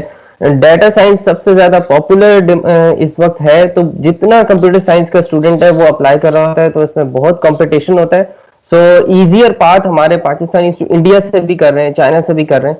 ईजियर पाथ यही है कि आप एक जनरल एक कोर्स में आ जाएं, क्योंकि जो आपको यहाँ पे पढ़ाएंगे वो मैथमेटिकल मॉडल्स बताएंगे, जो जनरलाइज मॉडल्स होते हैं। At the end of the day आपने अगर कंपनी में जॉब के लिए अप्रोच कर रहे हैं कि मुझे डाटा साइंस की जॉब करनी है, या मशीन लर्निंग मॉडल्स बनाने नहीं है, नए इनोवेट नहीं करने, या उनका एनालिसिस करना है, तो उसके लिए बेस्ट यही है कि आप यहाँ पे एक जनरल कंप्यूटर साइंस के कोर्स में आए, जो जहां पे इजीएस्ट एडमिशन हो जाता है, और यहाँ पे इंटर्नशिप ढूंढे। हर कंपनी इस वक्त हर फील्ड में जो है वो अपने डाटा को एनालिसिस करने के लिए बंदे हायर कर रही है, चीप एनालिसिस के लिए, विजुअलाइजेशन के लिए, या वो एनालिसिस के लिए। सो बेस्ट ये आप इंटर्नशिप्स करेंगे, आपका एक्सपीरियंस होगा, तो ऑटोमेटिकली फिर आप job as a data scientist यहाँ पे सिक्योर कर सकते हैं। ओके, वसीम साहब एक सवाल करना चाह रहे हैं। Wasim, go ahead. जी अस्सलाम वालेकुम। मैं एक्चुअली ना, ये मेरी इंजीनियरिंग फील्ड है, मेरी मैथमेटिक्स फील्ड है, तो मैं उस हवाले से कुछ क्वेश्चन करना चाहता हूँ। मैंने ऑलरेडी ना एमएस कर लिया है, एमएस मैथमेटिक्स, और मेरी 4 पब्लिकेशन है अबाउट कोविड के, रिसेंटली अभी मैंने किया है एमएस। तो मैं जर्मनी में मैंने मनीष भाई की वीडियो वगैरह देखता हूँ, तो काफ़ी मोटिवेटिव होती हैं। तो मैं उनसे ये पूछना चाहता हूँ कि अगर मुझे पीएचडी के लिए एडमिशन मिल सकता है जर्मनी में, या फिर मुझे एमएस के लिए एडमिशन मिल सकता है, एक तो ये क्वेश्चन है। दूसरा ये क्वेश्चन है कि मुझे जर्मन लैंग्वेज पे फोकस करनी चाहिए या फिर इंग्लिश लैंग्वेज पे फोकस करनी चाहिए। Thank you. आपने क्या बताया, आपने मास्टर्स किया है मैथमेटिक्स में, राइट? मैथमेटिक्स में 4 पब्लिकेशंस भी हैं इनकी। हाँ, तो मतलब आपका रिसर्च साइड पे आपका जी, कोविड के ऊपर मैंने अभी भी किया है, और ये जो क्वेश्चन हो रहे थे ना मैथलैब वगैरह के ऊपर, ये टूल वगैरह भी अल्हम्दुलिल्लाह मुझे आते हैं। तो मैं क्वेश्चन मेरा ये था कि मुझे अब अप्लाई वगैरह करना चाहिए पीएचडी के लिए या फिर एमएस के लिए, और दूसरा क्वेश्चन ये था कि लैंग्वेज के हिसाब से कि मुझे जनरल लैंग्वेज पे फोकस करना चाहिए या फिर इंग्लिश लैंग्वेज पे। देखिए, अगर तो आप रिसर्च साइड पे जाना चाह रहे हैं तो जर्मन लैंग्वेज बहुत बड़ा मसला नहीं आएगी वहाँ पे। रिसर्च पूरी दुनिया में इंग्लिश में चल रही है। आपने रिसर्च पब्लिकेशंस जितनी भी आप करते हो ज़्यादातर इंग्लिश में होती हैं, जिसमें मुल्क से हो, बेशक आप चाइना से हो। तो अगर तो रिसर्च फोकस्ड है, ऑलरेडी आपकी पब्लिकेशंस हैं, तो तब तो जर्मन लैंग्वेज पे इतना ज़्यादा फोकस मैं नहीं कहूँगा कि बहुत बड़ा मसला है। लेकिन अगेन, अगर आप जर्मनी आ रहे हो, सेटल होने के लिहाज से आ रहे हो, तब डेफिनेटली आपको जर्मन पे थोड़ा ध्यान देना पड़ेगा। दूसरा, अगर आपको टूल्स आते हैं, मैटलैब टूल्स आते हैं और डिफरेंट इस टाइप के टूल्स आते हैं, तो आप डायरेक्टली जॉब्स के लिए भी अप्लाई कर सकते हो, लेकिन वो मिलना थोड़ा मुश्किल होता है पाकिस्तान से, गिवन दी सिनेरियो के वीज़ा लगना वहाँ से, वीज़ा वहाँ से आना, ये बड़ा मुश्किल काम है। एक दफ़ा आप ऑलरेडी जर्मनी में इंटर हो जाओ, आपके पास पता हो कि यार ये बंदा यहीं पे है, तो कंपनीज में अप्लाई करना बहुत ईजी हो जाता है। कंपनी को बहुत ईजी होता है आपको अप्रोच करना, उन्हें पता होता है कि यार इसे मसला नहीं है। तो अब पीएचडी में अप्लाई करना चाहिए या मास्टर्स में अप्लाई करना चाहिए? आपकी ऑलरेडी पब्लिकेशंस हैं, ऑलरेडी मास्टर्स हैं, तो पहली ट्राई तो आपको पीएचडी में करनी चाहिए। आप देखिए कि आपने मास्टर्स किया हुआ ऑलरेडी, आपने पब्लिकेशंस निकाली हुई ऑलरेडी। अगर आपका इतना रिसर्च बैकग्राउंड है तो दुनिया भर से यहाँ पे लोग पीएचडी करने आते हैं। इंडिया से इतने ज्यादा पीएचडी स्टूडेंट्स आते हैं, हमारे पाकिस्तानी अप्लाई नहीं करते कि यार पाकिस्तानी मास्टर शायद काउंट ही ना करें। मेरे साथ एक बंदा आ रहा है, वो पाकिस्तान से नर्स से मास्टर्स करके यहाँ पे डायरेक्टली पीएचडी के लिए आ रहा है। तो अगर आपके पास ऑलरेडी है उतनी क्वालिफिकेशंस कि आप पीएचडी के लिए अप्लाई कर सकते हो, तो I think you should go for a PhD. लेकिन अगर आपका है कि यार मैंने जॉब मार्केट में थोड़ा इंटर होना है, तो यहाँ पे आप पहले मास्टर्स में आए, देखें क्या चीज़ों का क्या स्कोप है, क्या टूल सीख सकते हैं उसमें जॉब मार्केट में। मैथमेटिक्स के साथ तो आपको बड़ा ईजी होगा, प्रोग्रामिंग लैंग्वेज कोई भी सीखें, ऑटोकैड सीख लें, मैटलैब सीख लें, बड़ी जॉब्स नहीं भाई, इसमें एक चीज का एडिशन कर दें कि ये जो पीएचडी के लिए आते हैं, ये भी ब्लॉक अकाउंट के लिए आते हैं। नहीं। अच्छा, ये थोड़ा वो बड़ा टॉपिक है पीएचडी अब डिपेंड करता है आपको कौन सी मिली है। कुछ पीएचडी होती है वो फुली फंडेड होती है। फुली फंडेड से मतलब वो 100% स्कॉलरशिप पे मिलती है। फिर आपको उसका 2200 यूरोस मंथली पे होती है। जिस तरह मेरी पीएचडी स्टार्ट हुई है तो मेरी पे ऑलमोस्ट 2000 यूरोस है, क्योंकि वो पार्शली फंडेड या more than partially funded PhD है। तो उसमें आपको कोई फीस नहीं देनी, उसमें उल्टा आपको पैसे मिलते हैं पीएचडी करने के, क्योंकि PhD is like a full time job. PhD में जो यहाँ पे काम हो रहा होता है, ज्यादातर लोग इंडस्ट्रियल फंडेड प्रोजेक्ट्स उठा रहे होते हैं जो रिसर्च इंस्टीट्यूट्स होती हैं, और या फिर उन्हें पब्लिक की तरफ से फंड आ रहा होता है, लाइक गवर्नमेंट फंडिंग हो रही होती है। तो अगर आपको पीएचडी मिल जाती है, तीसरा स्कॉलरशिप्स के लिए आप अप्लाई कर सकते हो, दाद और डिफरेंट टाइप ऑफ स्कॉलरशिप्स होती हैं, उनके लिए आप अप्लाई करो प्रोफाइल स्ट्रॉन्ग करके। तो आप वो भी कर सकते हो। लेकिन कुछ पीएचडीज होती हैं, वो होता है कि जी हमारे पास फंड्स नहीं है, लाइक हमारे पास फंड्स नहीं है, तो आपका हमारी प्रोफाइल अच्छी लगी है, आप आ जाएं, लेकिन हम आपको कुछ देंगे नहीं। तो उसमें होगा कि आपको अपना खर्चा उठाना पड़ेगा, जो कि यूरोप में तो बहुत कम होता है। मोस्टली पीएचडीज 50% या 75% फंडेड होती हैं। तो अगर आप आ रहे हो पीएचडी के लिए, तो ये सोच के आओ कि आपके पैसे लगेंगे नहीं, बल्कि आपकी एक सॉर्ट ऑफ जॉब है वो। पीएचडी आपको जॉब कंसिडर होती है, यहाँ पे पीएचडी कंसिडर नहीं होती, फुल टाइम ही है। नहीं भैया, आपकी वॉइस में ना काफी ज्यादा डिस्टरबेंस है। मैं इस पे एक पॉइंट ऐड कर दूं, हम एक बहुत जल्दी सेशन करने वाले हैं पीएचडी के हवाले से। मैरी क्यूरी स्कॉलरशिप्स हैं और जो डिफरेंट स्कॉलरशिप अवेलेबल है डार्ट के हवाले से, एक सेशन हम लोग आने वाले वीक्स में प्लान कर रहे हैं। उसमें हमारे साथ 2 एक्सपर्ट्स होंगे जो कि पीएचडी ऑलरेडी यूरोप में कर रहे हैं। तो क्या प्रोसीजर है, कैसे अप्लाई करना है, तो उस हवाले से भी आप लोग हमें अपने क्वेश्चंस लिख के ईमेल कर दें, तो पीएचडी के स्पेसिफिक क्वेश्चंस हम उस पॉडकास्ट में जरूर कवर कर लेंगे। अगला यासल कादरी सवाल करना चाह रहे हैं काफी देर से। यासल, you can ask your question. Sir मेरा भी हैंड रेज सर मेरा नंबर पहले नहीं था 0047 0047 जी 17 NTU 0047। चले आप क्वेश्चन कर लें पहले, असल में थोड़ा चैट के हवाले से देख रहा था। 0047 जी। मेरा क्वेश्चन ये है कि टेक्सटाइल जो इंजीनियर है उनका स्कोप क्या है जर्मनी। तो सर दूसरा क्वेश्चन ये है कि अगर एमबीए की करके बंदा इधर आए तो उसका फिर क्या स्कोप है टेक्सटाइल इंजीनियर में। मुनीब, आप देना चाहोगे? ओके, टेक्सटाइल इंजीनियरिंग के हवाले से जो जर्मनी में मैं 2-3 लोगों को पर्सनली जानता हूं जिन्होंने टिप्स से और डिफरेंट इंस्टीट्यूट से टेक्सटाइल इंजीनियरिंग की थी, और यहाँ पर आने के बाद वो टेक्सटाइल डिजाइन, इंटीरियर डिजाइन के अंदर उन्होंने अपनी पढ़ाई मुकम्मल की। लेकिन टेक्सटाइल में थोड़ा सा ये होता है कि आपको जर्मन लैंग्वेज कम से कम B1 लेवल तक अचीव करनी है। टेक्सटाइल में यहाँ पर स्कोप है, क्योंकि जर्मनी का अपना कोई इतना बड़ा ब्रांड टेक्सटाइल में ज्यादा मशहूर नहीं है, लेकिन स्टिल यहाँ पे टेक्सटाइल की जॉब्स हैं। और जिनको मैं पर्सनली जानता हूँ वो उन सबका टेक्सटाइल मैनेजमेंट या फिर उनका टेक्सटाइल डिजाइन के हवाले से उनकी जॉब्स हैं और वो जॉब्स कर रहे हैं यहाँ पर। तो इस हवाले से जो टेक्सटाइल के स्कोप ऑब्वियसली है, पहली बात। दूसरी, आपने एमबीए के हवाले से पूछी। एमबीए के कुछ प्रोग्राम जर्मनी में पेड हैं और कुछ अनपेड हैं।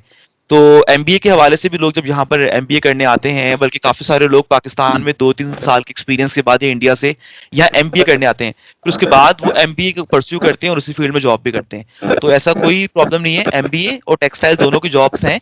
लेकिन टेक्सटाइल की सूरत में आपको जर्मन लैंग्वेज का एक लेवल होगा B1, वो आपके पास होना बहुत जरूरी है। अगला सवाल हम ले लेंगे 0264 BSCS 18। नाम नहीं लिखा आ रहा, BSCS 18 उनका नाम है।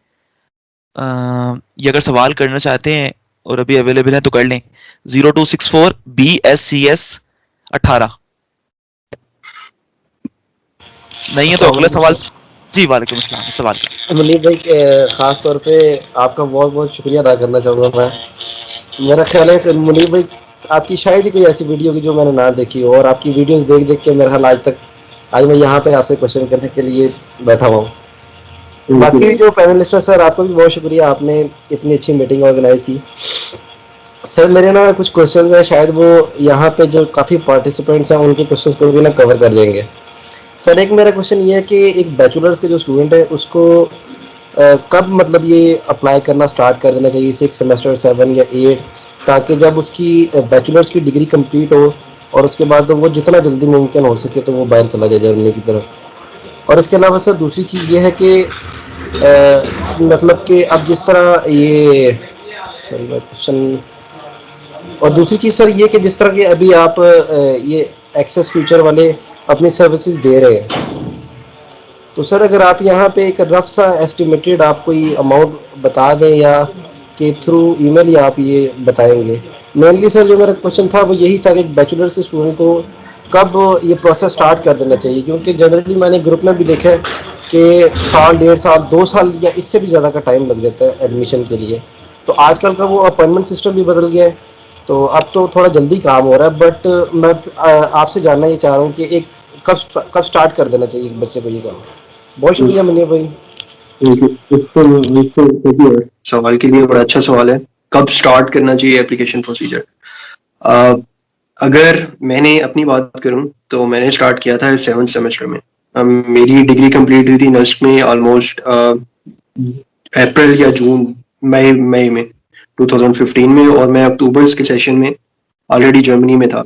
तो मुझे 3 महीने का टाइम, जिस तरह आप कह रहे हो ना कि 1 साल लग जाता है, 1 साल आप बैठे रहो प्रोसेस अप्लाई करने में या इन सब चीज़ों में, तो अगर आपने टाइमली चीज़ें स्टार्ट कर दी हैं तो टाइमली आपका काम हो जाएगा। 1 साल जो आपका ज़ाया होना है वो आपका बच जाएगा। उसके लिए सबसे पहले जो मैंने किया था कि मैंने ट्रांसक्रिप्ट निकाल ली थी 7th सेमेस्टर की। 7th सेमेस्टर का जैसे ही किया था 7th सेमेस्टर की ट्रांसक्रिप्ट निकाली, लेटर ऑफ मोटिवेशंस वगैरह लिखे, लेटर ऑफ रिकमेंडेशंस वगैरह कलेक्ट किए और अप्लाई कर दिया। मुझे जो था वो कंडीशनल एडमिशन लेटर आ गया था यूनिवर्सिटी की तरफ से कि अच्छा जब इसकी डिग्री होगी तो हम इस मतलब एडमिशन मिल गया, बस डिग्री होगी और एडमिशन कंफर्म है उसका। तो मैंने उस कंडीशनल लेटर की बेस पे अपना वीजा अपॉइंटमेंट के लिए अप्लाई कर दिया था। आजकल जो सिस्टम है, आजकल ये है कि आपको 2 वीक्स में अपॉइंटमेंट मिल जाती है गिवन द सिनेरियो कि आपके पास एडमिशन लेटर है। तो अगर मेरा ख्याल है आपके पास कंडीशनल एडमिशन लेटर भी होगा तो आपको अपॉइंटमेंट्स मिल जानी चाहिए। इसके बारे में मैं श्योर नहीं हूँ, लेकिन जो मेरा पॉइंट ऑफ व्यू है कि जैसे ही आप 7th सेमेस्टर एंड करते हो आपको स्टार्ट कर देना चाहिए। स्टार्ट में आपको आइल्स की प्रिपरेशन के लिए भी रेडी होना चाहिए। अगर जर्मन लैंग्वेज सीख रहे हो, शुरू से सीखने लग जाओ, 6ठे सेमेस्टर से आपको जर्मन लैंग्वेज थोड़ी बहुत सीखने लग जाओ, तो इन अ लॉन्ग रन आपको बहुत हेल्प आउट करेंगी जब आप जर्मनी आओगे। दूसरा, आप आइल्स की तैयारी कर सकते हो, आइल्स दे सकते हो। तीसरी चीज के जैसे ही आपको ट्रांसक्रिप्ट हाथ लगती है 7th सेमेस्टर की, आप प्रोसेस के लिए स्टार्ट कर दो अप्लाई करना। कंडीशनल एडमिशन लेटर कुछ यूनिवर्सिटीज ऑफर कर देंगी, अगर कुछ नहीं भी करती तो आपके पास जब आपकी डिग्री कंप्लीट होगी आप ऑलरेडी कंप्लीटली प्रिपेयर्ड होगे अगले सेशन में अप्लाई करने के लिए। तो आपका मैक्सिमम 6 महीने का गैप आएगा, मैक्सिमम मैं बता रहा हूँ। 1 साल जाया करना वर्थ इट नहीं है, स्पेशली जब बंदा बैचलर्स कर चुका होता है, उस पर प्रेशर भी होता है कि यार ये करना है वो करना है। तो मेरे ख्याल में अगर टाइमली प्रोसेस स्टार्ट कर दिया जाए तो टाइमली आपके एडमिशंस भी हो जाएंगे। ताहिर भाई आप इस पे कुछ ऐड करना चाहेंगे? मुनीब भाई इसमें एक एडिशन चाहता था मैं, वो ये कि आप कह रहे हैं कि 7th सेमेस्टर की डीएमसी होती है बंदे की जब बंदा 8वें में होता है। एक 7th सेमेस्टर की इनकम्प्लीट डीएमसी पे जब यूनियन सिस्टम वीपीडी बनाएंगे तो वो चेंज नहीं होगी जब एक फुल सेमेस्टर वाला बच्चा वीपीडी बनाता है। और नेक्स्ट ये कि इनकम्प्लीट डीएमसी प्लस प्रोविजनल तो हमें देगी नहीं अगर कोई बच्चा नर्सरी या यूईटी में पढ़ता है। प्रोविजनल तो तब मिलता है वो डिग्री से पहले और ट्रांसक्रिप्ट के बाद। तो क्या क्या वो नेसेसरी डॉक्यूमेंट्स है इनकम्प्लीट ट्रांसक्रिप्ट के साथ साथ जो हमने यूनिसिस्ट पे अपलोड करने हैं फिर अप्लाई करने के लिए? ये आपने किया इसलिए अगेन जब मैंने अप्लाई किया था तो मेरी बहुत स्पेसिफिक एग्जांपल है, इन अ सेंस कि मैंने यूनिसिस्ट के थ्रू अप्लाई ही नहीं किया था, मैंने डायरेक्ट यूनिवर्सिटी को एप्लीकेशन दी थी। तो उन्होंने 7th सेमेस्टर के जो मेरे कोर्सेज थे उसकी बेस पे मुझे एडमिशन दिया था और मुझे प्रोविजनल एडमिशन लेटर दे दिया था नस्प ने, दे दिया था जब मैं 8वें के मिड में था। तो मुझे प्रोविजनल चाहिए था और उन्होंने मुझे दे दिया था। तो मुझे नहीं पता आपकी यूनिवर्सिटी ऑफर करती है या नहीं करती, लेकिन ये मैंने अपनी स्पेसिफिक फील्ड या जो मेरा स्पेसिफिक एक्सपीरियंस था जर्मनी अप्लाई करने का वो मैंने बताया। क्योंकि अगर आपके पास डॉक्यूमेंट कंप्लीट हो जाते हैं 8 सेमेस्टर के बाद आप ट्रांसफर निकलवाते हो तो ऑफ कोर्स फिर आपको 6 महीने का टाइम पीरियड लग जाता है, लेकिन प्रिपरेशन 7वें सेमेस्टर के बाद आपको स्टार्ट कर देनी चाहिए। ट्राई करने में कुछ नहीं जाता, मैंने भी ट्राई किया था, वरना मैं बैठा रहता कि यार 8 सेमेस्टर हो जाएंगे मैं तब अप्लाई करूंगा। सर डॉक्यूमेंट्स बता दें, एक तो आप इनकम्प्लीट ट्रांसक्रिप्ट, दूसरा, तीसरा, चौथा। आप बेहतर ये मैं आपसे ये कहूँगा कि आप काइंडली ईमेल लिख लें contact@accessfuture.net पे, और वो हम मुनीब को फॉरवर्ड कर देंगे और मुनीब आपको उसका आंसर दे देंगे, क्योंकि आपका क्वेश्चन बहुत ज़्यादा स्पेसिफिक है जो आप सिर्फ आपसे रिलेट कर रहा है, तो बेहतर है कि नहीं आप सर, इस बच्चे के सवाल से रिलेट कर रहा है जो उसने पहले की। सर बता रहे हैं कि 7th सेमेस्टर पे करना है, तो 7th सेमेस्टर की एक तो इनकम्प्लीट ट्रांसक्रिप्ट है, 3 डॉक्यूमेंट्स और होते हैं, वो ही बस पूछ। देखें, आप मेरी बात सुने, आप होप सर्टिफिकेट ले लें, आप अपने डीन के पास जाएं जो आपकी फैकल्टी के हैं, या किसी टीचर के पास जाएं, वो आपको एक होप सर्टिफिकेट दे देते हैं। प्रोविजन नहीं मिलता, चले कुछ केसेस मानता हूं, लेकिन आमतौर पे मेरे केस में मुझे 7th सेमेस्टर के बाद मिल गया था। लेकिन एक होप सर्टिफिकेट भी एक चीज होती है। आप अपने डीन से बात करें, आप उनको बताएं आपका ये मोटिव है, आपने बाहर पढ़ना है, आप मुझसे बेशक एक LOR भी ले लें और उनको थोड़ा एक्सप्लेन कर दें सिनेरियो, वो आपको एक अपने लेटर हेड के ऊपर एक होप सर्टिफिकेट दे देते हैं, जो कि बाज दफा 99% केसेस में प्रोविजनल सर्टिफिकेट के तौर पे काम कर लेता है। दूसरा डॉक्यूमेंट होप 3 चीजें सर्टिफिकेट सर फिर जी, ट्रांसक्रिप्ट, एक जो आपने बताया वो, और तीसरा लेटर ऑफ रिकमेंडेशन। बस LOR ये आपको यूनिवर्सिटी से लेने हैं, बाकी आपने सारे अपने एंड पे कलेक्ट करने हैं। हमारी एक वीडियो भी हम अपलोड कर देंगे डॉक्यूमेंट की कंप्लीट लिस्ट के अंदर, आप वो भी देख लीजिएगा। समीउल हक काफी देर से सवाल करना चाह रहे हैं। समीउल हक साहब, मुनीब भाई एक क्वेश्चन और प्लीज। मेरी ना मुनीब भाई पर्सनल ओपिनियन, आज मिनाल भाई को भी हमारे साथ होना चाहिए था, चले अनफॉर्चुनेटली वो नहीं है। लेकिन मुनीब भाई ये जिस तरह मिनाल भाई सर्विसेज दे रहे हैं, क्या आप पर्सनली भी इस तरह की सर्विसेज दे रहे हैं या आप नहीं दे रहे इस तरह की सर्विसेज? और personal services I feel like कि अगर मेरे पास उस फील्ड स्पेसिफिक बंदा जब भी हो, वो मुझे अच्छी तरह से गाइड कर सकता है। स्मार्ट स्किल ज्वाइन करने का मकसद ये था कि इनके पास हर फील्ड का बंदा है जो कि आपको प्रॉपर मेंटोरशिप दे सकता है, आपका प्रोसेस स्टार्ट होने से लेके एंड तक। मिनहाल को मैंने मेरे ख्याल अप्रोच नहीं किया इसमें, लेकिन मिनहाल से भी मैं पॉडकास्ट रख लूंगा। मिनहाल जो सर्विसेज ऑफर कर रही हैं वो जर्मनी स्पेसिफिक इतनी नहीं है, ज्यादा यूरोप स्पेसिफिक है, लेटविया और इस टाइप की हैं वो। लेकिन मुझे पता नहीं है कि मिनहाल का क्या प्रोसेस है या मिनहाल किस तरह की सर्विसेज ऑफर कर रहा है, तो मैंने उनसे बात करनी है अभी सवाल से। अभी ये क्विकली रेलेवेंट क्वेश्चन है LOR के हवाले से, लेटर ऑफ रिकमेंडेशन। जो भाई हैं वो अनम्यूट करके सवाल कर लें, फिर हम समीउल हक साहब से सवाल ले लेंगे। लेटर ऑफ रिकमेंडेशन का क्वेश्चन कोई करना चाह रहा है? सर मैं सवाल करना चाह रही हूँ लेटर ऑफ रिकमेंडेशन के बारे में, कि मेरा कॉलेज से मैंने किया है, तो कॉलेज के जो प्रोफेसर है वो PhD तो नहीं है, तो क्या उनका रिकमेंडेशन मैं यूनिवर्सिटी में सेंड कर सकती हूँ? बिल्कुल, देखें पर्सनली इसमें कोई मैटर नहीं करता। मैंने असिस्टेंट प्रोफेसर से भी LOR लिया था, एसोसिएट प्रोफेसर से भी लिया था, और बास केस में डीन से भी लिया था। तो मैटर ये नहीं करता, मैटर बाज दफा ये करता है कि उनका फीडबैक आपके हवाले से कैसा है।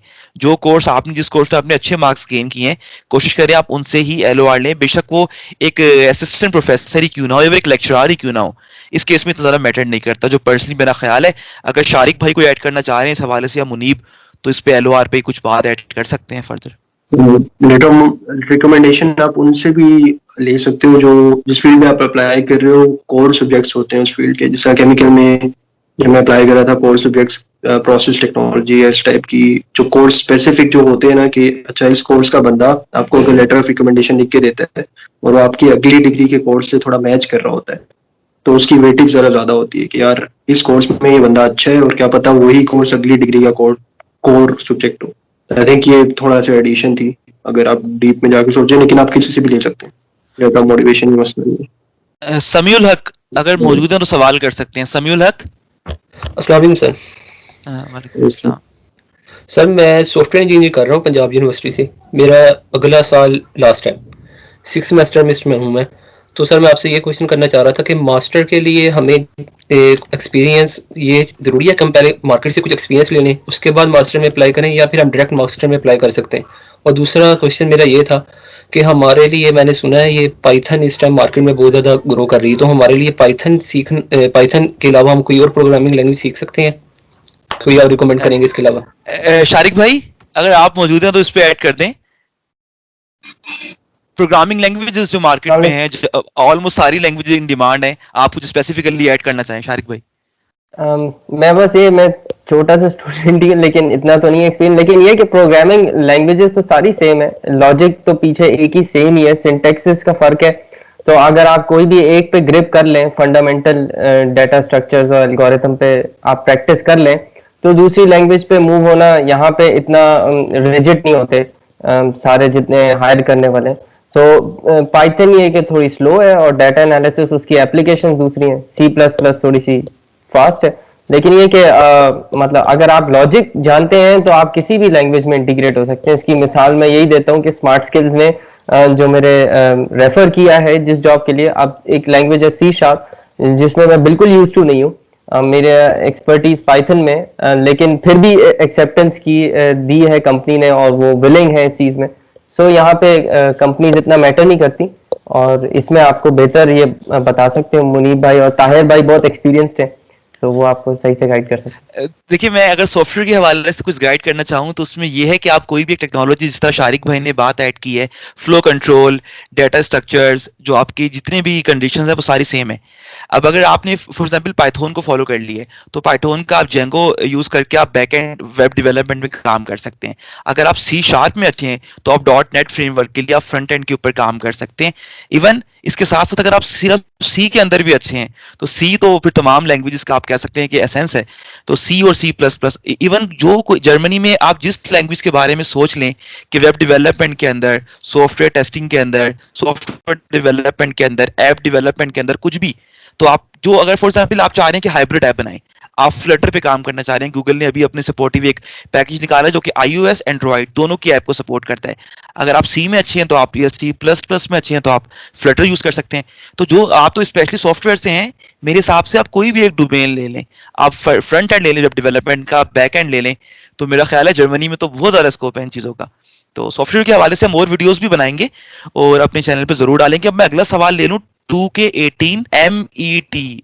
सर वो यूनिवर्सिटी के हवाले से आपसे पूछना था, आईटी के हवाले से कोई बेस्ट यूनिवर्सिटी बता सकते हैं आप जर्मनी में? आईटी मुनीब, बहुत जनरल क्वेश्चन है अगेन। बेस्ट यूनिवर्सिटी यार, एक तो ये हमें बड़ी ये मिसकंसेप्शन है कि यहाँ पे यूनिवर्सिटीज की रैंकिंग डिपेंड कर रही होगी, मैटर कर रही होगी। यहाँ पे वो सीन नहीं है पाकिस्तान वाला कि जी नेक्स्ट टॉप रैंक्ड है ये वो, top rank university main focus नहीं होना चाहिए, कोर्स क्राइटेरिया या कोर्स का कैरिकुलम मेन फोकस होना चाहिए। यार अगर आईटी कर रहे हो तो कौन से सब्जेक्ट आपको अच्छे लग रहे हैं, आप उस वाले कोर्स को चूज करो। एट द एंड कोई इंडस्ट्री आपसे ये नहीं पूछेगी कि आप किस यूनिवर्सिटी से पढ़े। एक छोटा सा पॉइंट है, भी किसी ने हॉक्सशुले और टेक्निकल यूनिवर्सिटी के हवाले से सवाल किया था, आप ये मेरी बात सुन लें। आप किसी भी यूनिवर्सिटी के अंदर आ जाएं, आपका फोकस ये हो कि कोर्स वर्क ईजी हो, ताकि आप कोर्स वर्क मैनेज करके साथ में पैरेलल में इंटर्नशिप करते रहें। तो आप किसी भी प्रोग्राम में आ जाते हैं, वो मैटर नहीं करता। बेहतर ये होगा कि अगर आपने PhD नहीं करनी, आप रिसर्च ओरिएंटेड नहीं है, तो आप टेक्निकल यूनिवर्सिटी में ना आए, हॉक्सशुले के प्रोग्राम में आ जाएं। 10 कोर्सेज होंगे, आप बहुत आराम से मैनेज कर सकते हैं। साथ पैरेलल में 1-2 साल इंटर्नशिप और वर्क स्टूडेंट एक्सपीरियंस ले, आप जनरल इंडस्ट्री में बहुत जल्दी फिट हो सकते हैं। तो ये बिल्कुल ना सोचें ना जर्मनी में आपकी यूनिवर्सिटी की रैंकिंग मैटर करती है, ना आपकी यूनिवर्सिटी में आप जर्मनी में आपकी GPA या नोटे इसको कहते हैं यहाँ पर, वो मैटर करता है।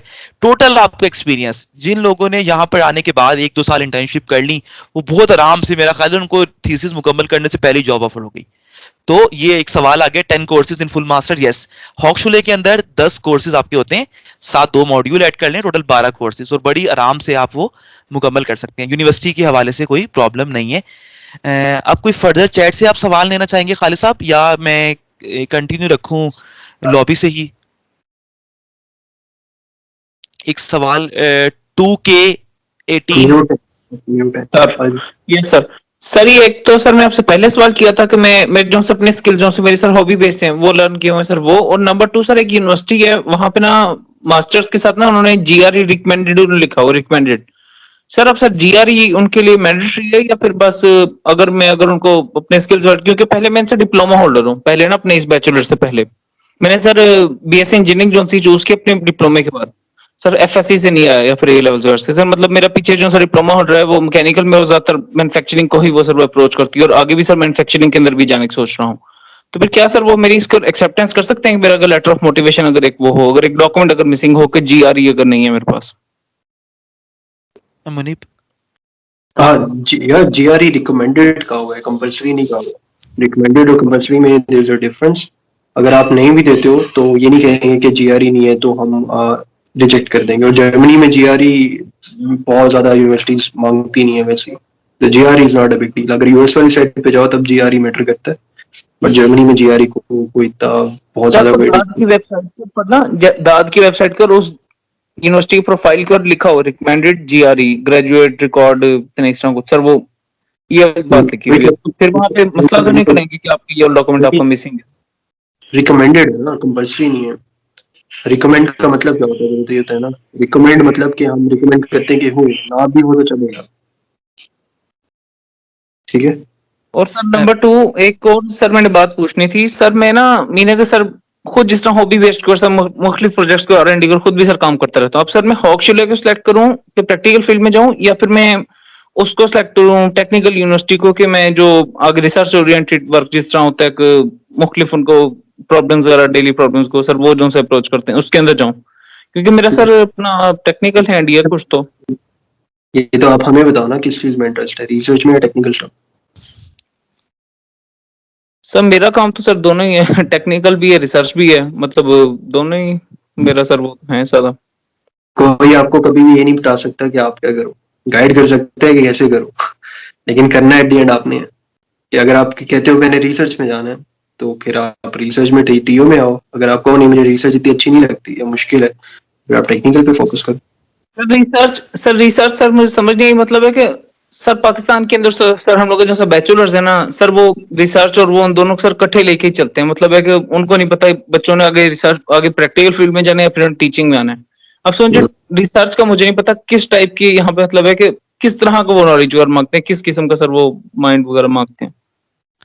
माइंड यार जिस तरह इंसान का होता है उसी तरह का होता है माइंड को आइंस्टाइन माइंड नहीं होता। बस ये है कि रिसर्च में आपने कुछ वो एक्सपेक्ट कर रहे होते हैं कि कुछ ना कुछ नया करे। जिसे अगर आप रिसर्च में मोस्टली वो लोग जाते हैं जो बड़े पैशनेट होते हैं इस बारे कि जी आप कोई रिसर्च पेपर पढ़ रहे हो, आप उसके अंदर से चीजें ढूंढ रहे हो कि अच्छा मैं ये कर लूंगा ये कर लूंगा ये कर लूंगा, और जाके अपने आइडियाज डेवलप कर रहे हो, क्रिएट कर रहे हो, आपको लैब में काम करने में मजा आ रहा है, तो फिर आप रिसर्च ओरिएंटेड हो कि जी कुछ डिस्कवर करना है आपको। रिसर्च एक चीज पे रिसर्च करनी है करनी है करनी है। मुनीब भाई बैचलर से पहले ना भाई का डिप्लोमा है, डिप्लोमा ऑफ एसोसिएट इंजीनियरिंग, इस वजह से इनकी टेक्निकल साइड ज्यादा बेटर है। मैं भी वही कह रहा हूँ कि रिसर्च साइड अगर तो डिप्लोमा है ना तो वो आप वैसे ही टेक्निकली ज्यादा स्ट्रॉन्ग है इन कंपैरिजन टू रिसर्च। और अगर आप रिसर्च में जाते भी हो तो आपको हो सकता है आगे जाके मसला है, क्योंकि डिप्लोमा ज्यादातर टेक्निकली ओरिएंटेड होते हैं और डिप्लोमे के बाद आई वुड रिकमेंड कि होक्सचुले पे ज्यादा फोकस करें। अच्छा इसके बाद मैं एक सवाल ऐड कर दूं कि जो आप लोग क्वेश्चंस दे रहे हैं मैसेज में, हम इनको अलग से लेकर मैं और मुनीब एक वीडियो बना देंगे जूम सेशन, हम तमाम सवालों को उसमें अलग से कवर कर लेंगे। फिलहाल वासिफ खान सवाल करना चाह रहे हैं। वासिफ खान आप सवाल कर सकते हैं। दो मेरा हैंड काफी देर से रेज है तो आप मुझसे भी पूछ असल में मैं एक ऑर्डर में जा रहा हूँ, आप अपना सवाल अगर आपका रेलिवेंट क्वेश्चन है पिछले टॉपिक से तो बता दें, वरना अभी फिलहाल आप वासिफ खान के सवाल के बाद आप सवाल कर लीजिएगा। वासिफ खान कोई क्वेश्चन कर लें। अस्सलाम वालेकुम सर मेरा सवाल था रिलेटेड मैकेनिकल इंजीनियरिंग से। मैंने अपना बैचलर्स अभी रिसेंटली 2020 में कंप्लीट करा है एनईडी यूनिवर्सिटी से। तो मेरा जो अभी इरादा था कि मैं जैसे अपना मास्टर्स परसू करूँगा जर्मनी से, तो उसके लिए मुझे पहली तो आपसे ये बात डिस्कस करनी थी कि जैसे मैं फील्ड्स पूछना चाह रहा था कि जर्मनी में जो मास्टर्स में हम लोग करते हैं मैकेनिकल की, तो वो कौन सी ऐसी फील्ड्स हैं जो जर्मनी में काफ़ी यानी कि समझ लें आप अच्छी चल रही हैं। अब वो एनर्जी साइड हो सकती है या पावर सेक्टर हो सकता है, तो उसके बारे में थोड़ा मैं आपसे डिस्कस करना चाह रहा था। और सेकंड मैं ये पूछना चाह रहा था कि जैसे हम लोग मास्टर्स कर रहे होते हैं वहाँ पे, तो आपने अभी मुख्तलिफ चीज़ें डिस्कस करी थी कि जॉब्स के हवाले से कि मास्टर्स करते हुए भी हम लोग जॉब्स ईजीली वहाँ से सर्च कर लेते हैं। तो उसमें आपने अभी कुछ सॉफ्टवेयर्स के नाम लिए थे जैसे ऑटोकैड हो गए, सॉलिडवर्क्स हो गए। तो आप कह रहे थे कि ज़्यादातर जॉब्स ये होती हैं कि आपको सॉफ्टवेयर पे वो लोग हैंडलिंग करवाते हैं। तो मैं ये पूछना चाह रहा था कि हैंडलिंग सॉफ्टवेयर की तो सही है अपनी जगह, लेकिन इंडस्ट्री बेस्ड जैसे पाकिस्तान में भी जॉब्स होती हैं कि हम लोग इंडस्ट्री में जॉब कर रहे हैं, जैसे हमारे साइट वगैरह की जॉब्स हैं, तो वहाँ पे उस तरह की जॉब्स भी हैं या टोटली ज़्यादातर वो लोग सॉफ्टवेयर हैंडलिंग की जॉब्स को डिस्कस कर रहे होते हैं? तो ये मेरे 2 क्वेश्चंस थे। जी, मैं मैकेनिकल के हवाले से पहले टूल्स बता दूं। देखिए, अगर आप मैकेनिकल डिजाइन में करना चाह रहे हैं, प्री प्रोसेसिंग साइड पे हैं, तो उसके लिए फिर आपको सबसे पहले मॉडल को डिजाइन करना है। उसके लिए डिफरेंट टूल है, ऑटोकैड मुनीब ने जिक्र किया, कार्टिया है, सॉलिडवर्क्स है। फिर उसके बाद आप फर्दर सिमुलेशन साइड पे आ जाते हैं, तो उसके लिए एनसिस यूज करते हैं टूल। फिर पोस्ट प्रोसेसिंग के लिए पाइथन या मैटलैब वगैरह इस्तेमाल होता है। अगर आप एनर्जी साइंसेज में जाना चाह रहे हैं, तो रिन्यूएबल एनर्जी सिस्टम्स हैं। इसके साथ साथ अगर आप अगर फॉर एग्जांपल आप ऑटोमेशन साइड पे जाना चाह रहे हैं, पीएलसी प्रोग्रामिंग है उसके साथ साथ। अगर आप फर्दर चले जाएं तो प्रोडक्शन साइड के ऊपर सैप के मॉड्यूल्स हैं। पहला बात। दूसरी बात ये कि प्रोडक्शन की बिल्कुल यहाँ पर जॉब्स हैं। मैं जानता हूँ लोगों को जो कि प्रोडक्शन की जॉब्स भी कर रहे हैं, और जिस तरह कोई उनकी कन्वेयर बेल्ट है, अब उसके ऊपर उन्हें कंट्रोलिंग करनी है, या प्रोडक्शन के हवाले से जो भी क्वालिटी कंट्रोल है, क्वालिटी एश्योरेंस है, ये सारी चीजें उसके अंदर आ जाती हैं। तो इस हवाले से भी जॉब्स यहाँ पर मौजूद हैं। लेकिन जिस तरह मुनीब ने बहुत शुरू में कहा था कि आपके पास अगर आप कॉमन पर्सन के साथ प्रोडक्शन लाइन के ऊपर काम करना चाह रहे हैं, तो उस सूरत हाल में आपको शायद जर्मन का लेवल B1 या B2 चाहिए होगा। क्योंकि मैकेनिकल में यहाँ पर जो लोग प्रोडक्शन लाइन पे काम कर रहे हैं, वो वही हैं जिन्होंने, आप इस तरह सोच लीजिए कि उन्होंने इंटर या मैट्रिक किया हुआ है। तो उनको जर्मन लैंग्वेज तो बहुत अच्छी आती है, लेकिन इंग्लिश लैंग्वेज नहीं आती। तो इस हवाले से आप प्रोडक्शन में काम कर सकते हैं। बिल्कुल प्रोडक्शन के कुछ टूल्स भी हैं, वो मैं एक अलग से एक वीडियो, बल्कि इनफैक्ट मेरा भी हमने लाइनअप किया हुआ है, एक मैकेनिकल इंजीनियर है एनईडी के, और उनके साथ हम बहुत डिटेल वीडियो करेंगे मैकेनिकल के तमाम स्टेप्स को लेकर, तो वो हम वहां पर कवर कर लेंगे। मेरा ख्याल है क्वेश्चंस बहुत स्पेसिफिक होते जा रहे हैं, और स्पेसिफिक क्वेश्चंस के लिए टाइम भी उतना ही ज्यादा चाहिए होता है। उसके लिए पॉडकास्ट सेशन में आप मेरे यूट्यूब चैनल पे देखें, आगे भी पॉडकास्ट आते रहेंगे, तो स्पेसिफिक हम ना ही जाए तो बेहतर है, क्योंकि टाइम बहुत ज्यादा लग जाएगा। यहाँ मुनीब एक क्वेश्चन है, एक ने पूछा हुआ है, मेरे ख्याल वो बहुत ज्यादा लोग पूछना चाह रहे होंगे। वो उनका क्वेश्चन है related to fees of public university plus block account, क्योंकि ये बहुत ज्यादा लोग शायद ये क्वेश्चंस आएंगे, और अभी चैट में भी काफी लिखे हुए हैं, तो आप में से कोई भी इसके बारे में कोई आंसर कर दे। मुनीब, ब्लॉक अकाउंट के हवाले से आपको लाइक 10,000 की अमाउंट है, 10,300 आई गेस यूरोज हैं, जो आपने ब्लॉक कराने होते हैं पहले साल। इसके बाद दूसरे साल कुछ वो सिटी टू सिटी वेरी करता है। कुछ सिटीज कहते हैं जी आप दूसरे साल भी ब्लॉक करवाओ, कुछ सिटीज कहते हैं नहीं करवाओ। जिस तरह मेरा सिटी कह रहा था कि दूसरे साल में ब्लॉक कराने की जरूरत नहीं है, लेकिन इनिशियल जो आपका खर्चा आएगा वो 10,000 समथिंग यूरोस आपको ब्लॉक करवाने होंगे। अब कुछ लोग कहते हैं जी हम इससे निकल जाएं, इस चीज से, ब्लॉक अकाउंट की चीज से हमें ना करवाना पड़े ब्लॉक अकाउंट। तो उसमें उस केस में एक एफिडेविट टाइप होता है, जो कि मेरा ख्याल है अगर कोई आपको स्पॉन्सर कर रहा हो या कुछ कर रहा हो, तो वो एक ऑफिशियल डॉक्यूमेंट आप देते हैं। उससे ये होता है कि जी वो तो हो जाता है कि आपको स्पॉन्सर कोई ना कोई कर रहा होगा, लेकिन यहाँ से आपका केस कितना स्ट्रॉन्ग है वो मैं कुछ कह नहीं सकता, क्योंकि केस स्ट्रॉन्ग करने के लिए blocked account is sort of compulsory thing. अगर आपने उसे अवॉइड करना है, या आप कहते हैं बिल्कुल ब्लॉक्ड अकाउंट की अमाउंट जमा ही नहीं हो रही, तो आई वुड रिकमेंड के ट्राई करें वो एफिडेविट के थ्रू, अगर होता है। वरना खाली जर्मनी नहीं है, यूरोप में और डिफरेंट कंट्रीज है, वहां पे अप्लाई कर सकते हो, इटली कर सकते हो, लैटविया कर सकते हो। इस टाइप के बहुत ज्यादा कंट्रीज है। मेरे ख्याल है एक्सेस फ्यूचर सब यूरोप, ओवरऑल यूरोप डील कर रहे हैं ना आप लोग, तो ओवरऑल यूरोप में ही, वहां पे जर्मनी में अगर आप ब्लॉक्ड अकाउंट की नहीं है तो ये ना करो कि यार जर्मनी नहीं तो कुछ भी नहीं। डिफरेंट मुल्क हो, लोग इटली से बाद में जर्मनी आ जाते हैं डिग्री करके। वंस आप यूरोप के अंदर हो, आपके लिए रास्ते खुद ब खुद फिर खुलते रहते हैं। लेकिन ये ब्लॉक्ड अकाउंट को हर्डर बना के ये नहीं सोचो कि हम अप्लाई ही नहीं करेंगे। अगर ब्लॉक्ड अकाउंट की अमाउंट है आपके पास तो well and good, I would definitely recommend Germany. लेकिन अगर नहीं है तो there are other options, you just have to explore the thing. उसके बाद 17 NTU 0137, आप कोशिश ये करेंगे, और आपके फील्ड स्पेसिफिक क्वेश्चंस हैं तो आप थोड़ा इंतजार कर लें, क्योंकि हमारे कुछ अगले वीक में कुछ पॉडकास्ट प्लान है तमाम फील्ड्स के हवाले से। तो उसके बाद फिर हम जो सेशन रखेंगे, अगर आपके कुछ क्वेश्चंस रह जाएंगे तो हम वो कवर कर लेंगे। कोशिश करें जर्नल क्वेश्चंस की तरफ ज्यादा फोकस करें। 17 NTU 0137 आप सवाल कर सकते हैं।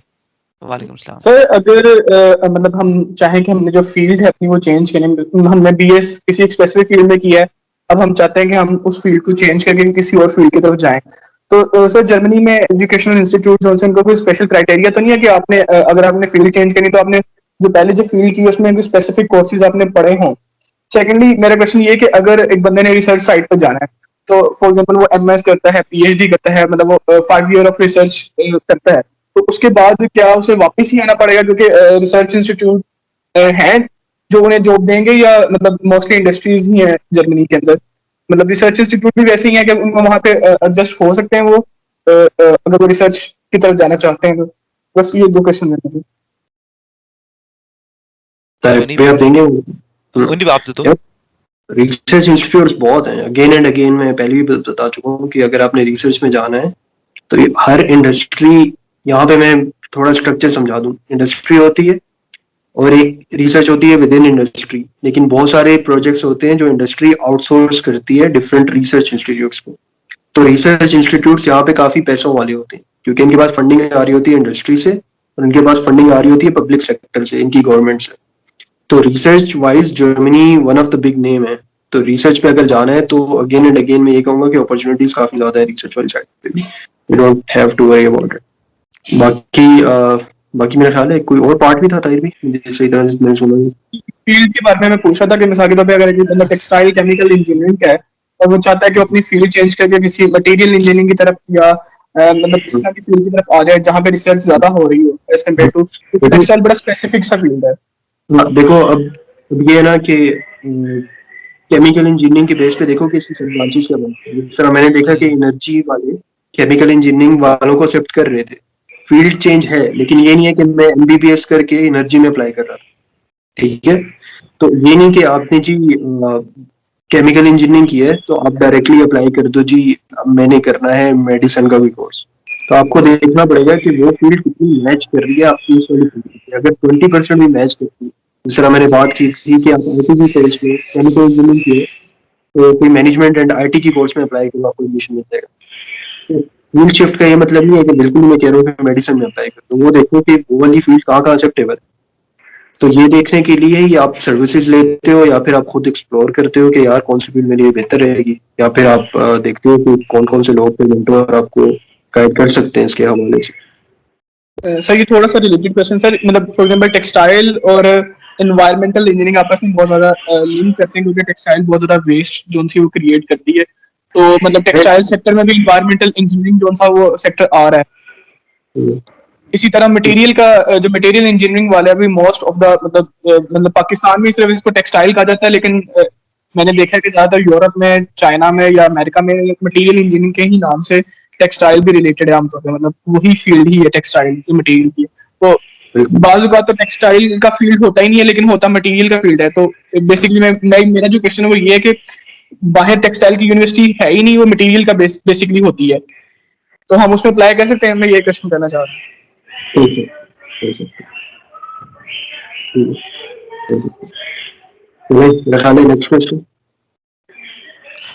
जुहेब अहमद है, जुहेब अहमद साहब आप सवाल कर सकते हैं। जी अस्सलाम वालेकुम।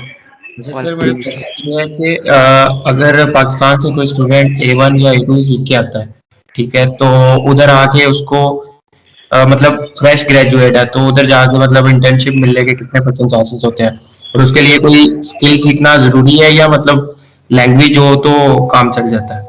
Thank you. इसका आंसर हो चुका है, हम वीडियो अपलोड कर लेंगे, आप सुन लेना।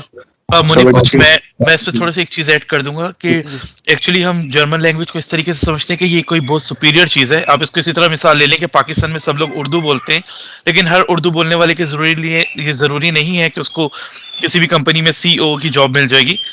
ये लैंग्वेज एक बहुत जरूरी है इंडस्ट्री के लिए, लेकिन आपके जो टेक्निकल नो हाउ है, आपका जो एक्सपीरियंस है, वर्क एक्सपीरियंस आपकी फील्ड से रेलिवेंट होना वो बहुत जरूरी है। मोहम्मद शहीर साहब गो अहेड। अस्सलाम वालेकुम सर मेरी आवाज आ रही है? वालेकुम सलाम जी। सर मैं करंटली अभी एनआईटी यूनिवर्सिटी में इलेक्ट्रिकल इंजीनियरिंग कर रहा हूँ, सेकंड ईयर में हूँ और मेरा 4th सेमेस्टर जो है हो चुका है। और मैं मुनीब भाई को भी अस्सलाम वालेकुम कहता हूँ और बाकी सब लोग। मेरा क्वेश्चन ये है कि अगर जैसे बैचलर करने के बाद 2 साल अगर मैं एक्सपीरियंस लूँ पाकिस्तान में, फिर उसके बाद मास्टर के लिए अप्लाई करूँ पावर सिस्टम इंजीनियरिंग में, तो क्या ये पॉसिबल है? मतलब ये कुछ ज़्यादा लेट हो जाएगा या फिर मतलब ठीक है, मतलब आप एक्सपीरियंस लेके पाकिस्तान से जा रहे हो, थोड़ा एटलीस्ट आपके पास एक्सपीरियंस तो होगा, तो ये बेहतरीन होगा या आइडिया या इसके बारे में मैं कुछ कहना चाहूँगा कि मेरे रूममेट थे जब मैं यहाँ पे मास्टर्स कर रहा था, उन्होंने भी इलेक्ट्रिकल किया था, वो इलेक्ट्रिकल में जॉब करते रहे थे 2 साल और उसके बाद फिर अप्लाई करके वो मास्टर्स के लिए आए थे यहाँ पे। तो मुझे वो हमेशा कहते थे कि तुम लोगों ने बड़ा अच्छा किया है कि तुम डायरेक्टली आ गए हो। अब वो बात वो क्यों कहते थे? वो कहते हैं यार मुझे लगता है कि मैंने 2 साल जो है ना पाकिस्तान में जाया किए वहाँ की जॉब, क्योंकि वहाँ का जॉब एनवायरनमेंट और यहाँ का जॉब एनवायरनमेंट बहुत इंटायरली डिफरेंट है। आपने अगर एक्सपीरियंस ही लेना है तो आप मास्टर्स के साथ एक्सपीरियंस ले सकते हो as an internship, as a working student. तो अगर आप ये कह रहे हो कि जी वो वाला एक्सपीरियंस बहुत ज्यादा काम आएगा, तो वो बहुत ज्यादा कोई काम आता नहीं है अनफॉर्चुनेटली, क्योंकि यहाँ की जॉब मार्केट, यहाँ की एनवायरनमेंट, ये जिस भी मुल्क आप चाहते हो वो अपने मुल्क का एक्सपीरियंस सबसे पहले प्रेफर करते हैं। तो आई वुड रिकमेंड कि जैसे ही बैचलर्स होता है, ठीक है, अगर आपने जॉब मार्केट देखनी है पाकिस्तान की, एक्सपीरियंस लेना है तो लें, अच्छी बात है, ये नहीं कह रहा, लेकिन अगर आपका लॉन्ग टर्म सेटलमेंट का प्लान है एक मुल्क में, तो उस मुल्क में आप जितना जल्दी आ जाए उतना बेहतर होगा मेरे लिहाज से। कि आप 2 साल वहां पर करते हो कि जी 2 साल का मैं एक्सपीरियंस लेता हूँ, फिर आप आते हो 2 साल फिर लगाते हो, फिर आप 1 साल लगाते हो जॉब जो ढूंढने में, तो 5-6 साल तो आपके इस तरह चले जाएंगे। तो बेहतर ये नहीं कि अगर उस मुल्क में आना ही है और लॉन्ग टर्म सेटलमेंट का प्लान है ही, तो जितना जल्दी आओ उतना जल्दी आप वहां पे सेटल हो जाओगे। जी सर मेरे बस एक और सवाल है सर ताहिर से। सर आपने ड्यूरिंग बैचलर के दरमियान शॉर्ट कोर्सेज किए थे, मतलब जैसे स्किल डेवलपमेंट के लिए एक्स्ट्रा मतलब सर्कुलर एक्टिविटीज होती हैं स्किल्स गेन करने के लिए? अब फॉर एग्जांपल अभी ये पाकिस्तान हुनरमंद प्रोग्राम जो कि प्राइम मिनिस्टर इमरान खान ने लॉन्च किया हुआ है, तो इसमें सोलर सिस्टम का एक आया हुआ है, तो आप क्या रिकमेंड करेंगे? क्या मैं वो कर लूँ सेमेस्टर के साथ साथ? तो इससे कोई इफेक्ट तो नहीं होगा ना? बिल्कुल, मैं आपको इस हवाले से रेकमेंड करूंगा। मैंने ड्यूरिंग बैचलर्स 2 कोर्सेज किए थे, एक पीएलसी प्रोग्रामिंग के हवाले से था और एक माइक्रो कंट्रोलर के बेसिक्स, जिसके अंदर हम सिमुलेशन का भी मैंने एलटी स्पाइस टूल सीखा था और माइक्रो कंट्रोलर गालबन पिक था या एवीआर माइक्रो कंट्रोलर था। जरूर करें, क्योंकि ये करने से आपकी लॉजिक डेवलप होगी कि लॉजिक किस तरह बनाई जाती है और फिर उसको आप फर्दर अप्लाई भी कर सकेंगे। इलेक्ट्रिकल पावर के हवाले से भी कुछ लोगों ने टूल्स पूछे हैं, तो हम इलेक्ट्रिकल पावर से, जो कि मेरा भी ताल्लुक है, उसका एक अलग पॉडकास्ट में पर्सनली भी कर लूंगा, उस हवाले से आप लोग परेशान ना हो। तो इलेक्ट्रिकल पावर के हवाले से ई टाइप के टूल्स हैं। इसके अलावा आपके पास हाई वोल्टेज के अंदर आप एसीबी और वीसीबी डिजाइनिंग का काम है, जी जी पावर ट्रांसमिशन के एनालिसिस हैं, कुछ पांडा की लाइब्रेरीज हैं पाइथन के अंदर। मैं उसमें बहुत डिटेल में एक इलेक्ट्रिकल पावर इंजीनियर जो कि अब जर्मनी में पीएचडी कर रहे हैं एनईडी के, उनके साथ मेरा एक लाइनअप हुआ है, हम वो जल्द प्लान करेंगे। अगला सवाल सारा आमिर साहिबा का। वेलकम। अस्सलाम वालेकुम। आई हैव 2 क्वेश्चंस, एक मुनीब से और एक शारिक से, बट पहले मुनीब से। I would like to ask कि मुनीब, यूनिवर्सिटी शॉर्टलिस्ट करते हुए हमें क्या चीज़ों को ध्यान में रखना है? एक तो आपने बताया कि रैंकिंग डजंट मैटर, लेकिन डज द सिटी, अगर हम सिटी वाइज उसको यूनिवर्सिटी शॉर्टलिस्ट करें, क्या वो मैटर करती हैं? जिस तरह I check your profile on LinkedIn, आप उनसे आपने अपना मास्टर्स किया, so does it matter along with the course? जो आपकी डिग्री है वो तो मैटर करती है, लेकिन उसके अलावा और क्या फैक्टर्स आपको ध्यान में रखने चाहिए व्हाइल शॉर्टलिस्टिंग यूनिवर्सिटी? और दूसरा क्वेश्चन शारिक से है कि Shariq, I have somehow similar experience as yours. मेरा बिजनेस इंटेलिजेंस और विजुअलाइजेशन से एक्सपीरियंस है, but I would like to know कि मास्टर्स के लिए इज इट रिकमेंडेड कि हम सिंपल मास्टर्स करें और इट शुड बी लाइक हम स्पेशलाइजेशन की तरफ जाएं अगर हम अपने डिग्री अगर अपनी शॉर्टलिस्ट कर रहे हैं तो? So thank you. मैं आंसर दे दूं? जी मुनीब भाई, जी। अच्छा, तो पहले ये बड़ा क्वेश्चन पूछा जाता है कि यार सिटी मैटर करता है कि नहीं करता? तो डेफिनेटली मैटर करता है। अगर आप बड़ी सिटीज में जाते हैं, वहां पे अपॉर्चुनिटी ज्यादा होती हैं आपको जॉब्स की। अगर आप कोई, जिस तरह मैं एग्जांपल दूंगा, अगर आप म्यूनिक में जाते हैं, बर्लिन में जाते हैं, कंपनी ज्यादा है वहां पे आपको। सिमिलर लेने पाकिस्तान का, अगर आप कराची जाते हो वहां पे ज्यादा जॉब्स हैं, या आप एक छोटे गांव में जाते हो वहां पे ज्यादा जॉब्स हैं। तो ये तो गिवन फैक्ट है कि जो बड़ा सिटी होगा वहां पे जॉब अपॉर्चुनिटी ज्यादा है। लेकिन फिर उसके प्रोज एंड कॉन्स भी आ जाते हैं। बड़े सिटीज में एक्सपेंसिव हो जाता है, अपार्टमेंट ढूंढना मुश्किल हो जाता है। कई दफा आपको मसले लाइक डिफरेंट सॉर्ट ऑफ मसले होते हैं, वो यहाँ की पता लगते हैं। लेकिन मैं कह रहा हूँ कि बड़े सिटी में जाना बुरा नहीं है। वहां पे अपॉर्चुनिटीज, वर्क स्टूडेंट की अपॉर्चुनिटीज, इस टाइप की अपॉर्चुनिटीज ज्यादा होती हैं। इसी तरह कुछ छोटे सिटीज होते हैं, लेकिन उनका इंडस्ट्रियल जो एनवायरनमेंट होता है वो बड़ा स्ट्रांग होता है। जिस तरह मैं उल्म की बात करूँ, उल्म एक बहुत बड़ा सिटी नहीं है, ताहिर भाई भी अभी उल्म में ही है, लेकिन ताहिर भाई को पता होगा कि यहाँ पे पूरा साइंस हब है, कंपनीज बहुत ज्यादा है यहाँ पे, यहाँ से बड़े सिटी से इवन लोग आते हैं उनमें जॉब्स करने यहाँ पे, क्योंकि कंपनीज का वो फैक्टर बहुत स्ट्रॉन्ग है जो भाई क्या नाम है? उल्म सिटी है। तो इस तरह ये, हाँ ULM, तो काफी लोगों ने ये सिटी सुना भी नहीं होगा, लोगों ने सुना होगा बर्लिन सुना होगा, फ्रैंकफर्ट सुना होगा, इस टाइप की सिटीज, म्यूनिख सुना होगा, लेकिन इस टाइप की चीजें आपको पता लगती है उन लोगों से जो ऑलरेडी वहां पे रहते हैं और एक्सपीरियंस कर चुके होते हैं चीजें। जिस तरह मैं उनमें पढ़ा हूँ, मुझे पता है कि वहां पे इंडस्ट्री सेक्टर है, तो लेकिन main goal at the end ये नहीं होना चाहिए कि आपको कोर्स पसंद नहीं है तो आप उस वाली सिटी में चले जाओ। अगर एक कोर्स एक छोटे सिटी में भी ऑफर हो रहा है, आपको कोर्स पसंद है और अच्छा है, तो आप उस सिटी में जाओ। तो पहली क्राइटेरिया आई वुड से कि आपका वो होना चाहिए कि आपका कोर्स कौन सा है और कोर्स का कैरिकुलम क्या है। अगर वो पसंद है तो फिर ये चीजें बाद में आती हैं कि सिटी कौन सा चूज करूं या क्या करूं, लेकिन जॉब्स ऑफ कोर्स ज्यादा होंगी बड़ी सिटीज में, जॉब की रिक्वायरमेंट। आई थिंक अगर मैंने कुछ मिस कर दिया तो ताहिर भी ऐड कर दें। नहीं मुनीब, मैं सिंपल इसमें यही पॉइंट ऐड करूंगा कि जो बड़े मेट्रोपॉलिटन सिटीज़ हैं वहाँ पर कुछ डिफ़िकल्टीज़ ये होती है कि आपको रूम अपार्टमेंट मिलना मुश्किल है। म्यूनिख में अगर आपके एक अपार्टमेंट का रेंट 500 यूरो है तो वही शायद अगर आप नॉर्थ राइन वेस्टफालिया, डोर्टमुंड, डुससेल्डोर्फ में हैं तो वो 250 यूरोज़ होगा। तो ये वेरी करता है। और जर्मनी की ब्यूटी ये है कि इन्होंने अपनी इंडस्ट्रीज बड़े सिटीज में सिर्फ नहीं लगाई, इन्होंने छोटे छोटे गाँव के अंदर बोश, कॉन्टिनेंटल, मर्सिडीज, इन्होंने छोटे छोटे जो गाँव है जर्मनी में वहां पर भी अपनी इंडस्ट्री लगाई है ताकि सिर्फ मेट्रोपॉलिटन सिटीज में वो पॉपुलेटेड ना हो बल्कि लोग माइग्रेशन करके छोटे गाँव की तरफ भी जाएं। मुनीब ने जिक्र किया उल्म का, उल्म के अंदर 2 बड़े साइंस पार्क मौजूद हैं और ऑलमोस्ट तमाम मल्टीनेशनल कंपनीज यहाँ मौजूद हैं। और गालबन सिटी की मेरा ख्याल है जो पॉपुलेशन होगी वो 4 से 5 लाख बल्कि इससे भी कम होगी। और तो बस मैं यही ऐड करना चाहूंगा। बाकी दूसरा सवाल गालबन शारिक भाई की तरफ डाइवर्ट होगा। शारिक भाई काइंडली उसको आंसर कर दें।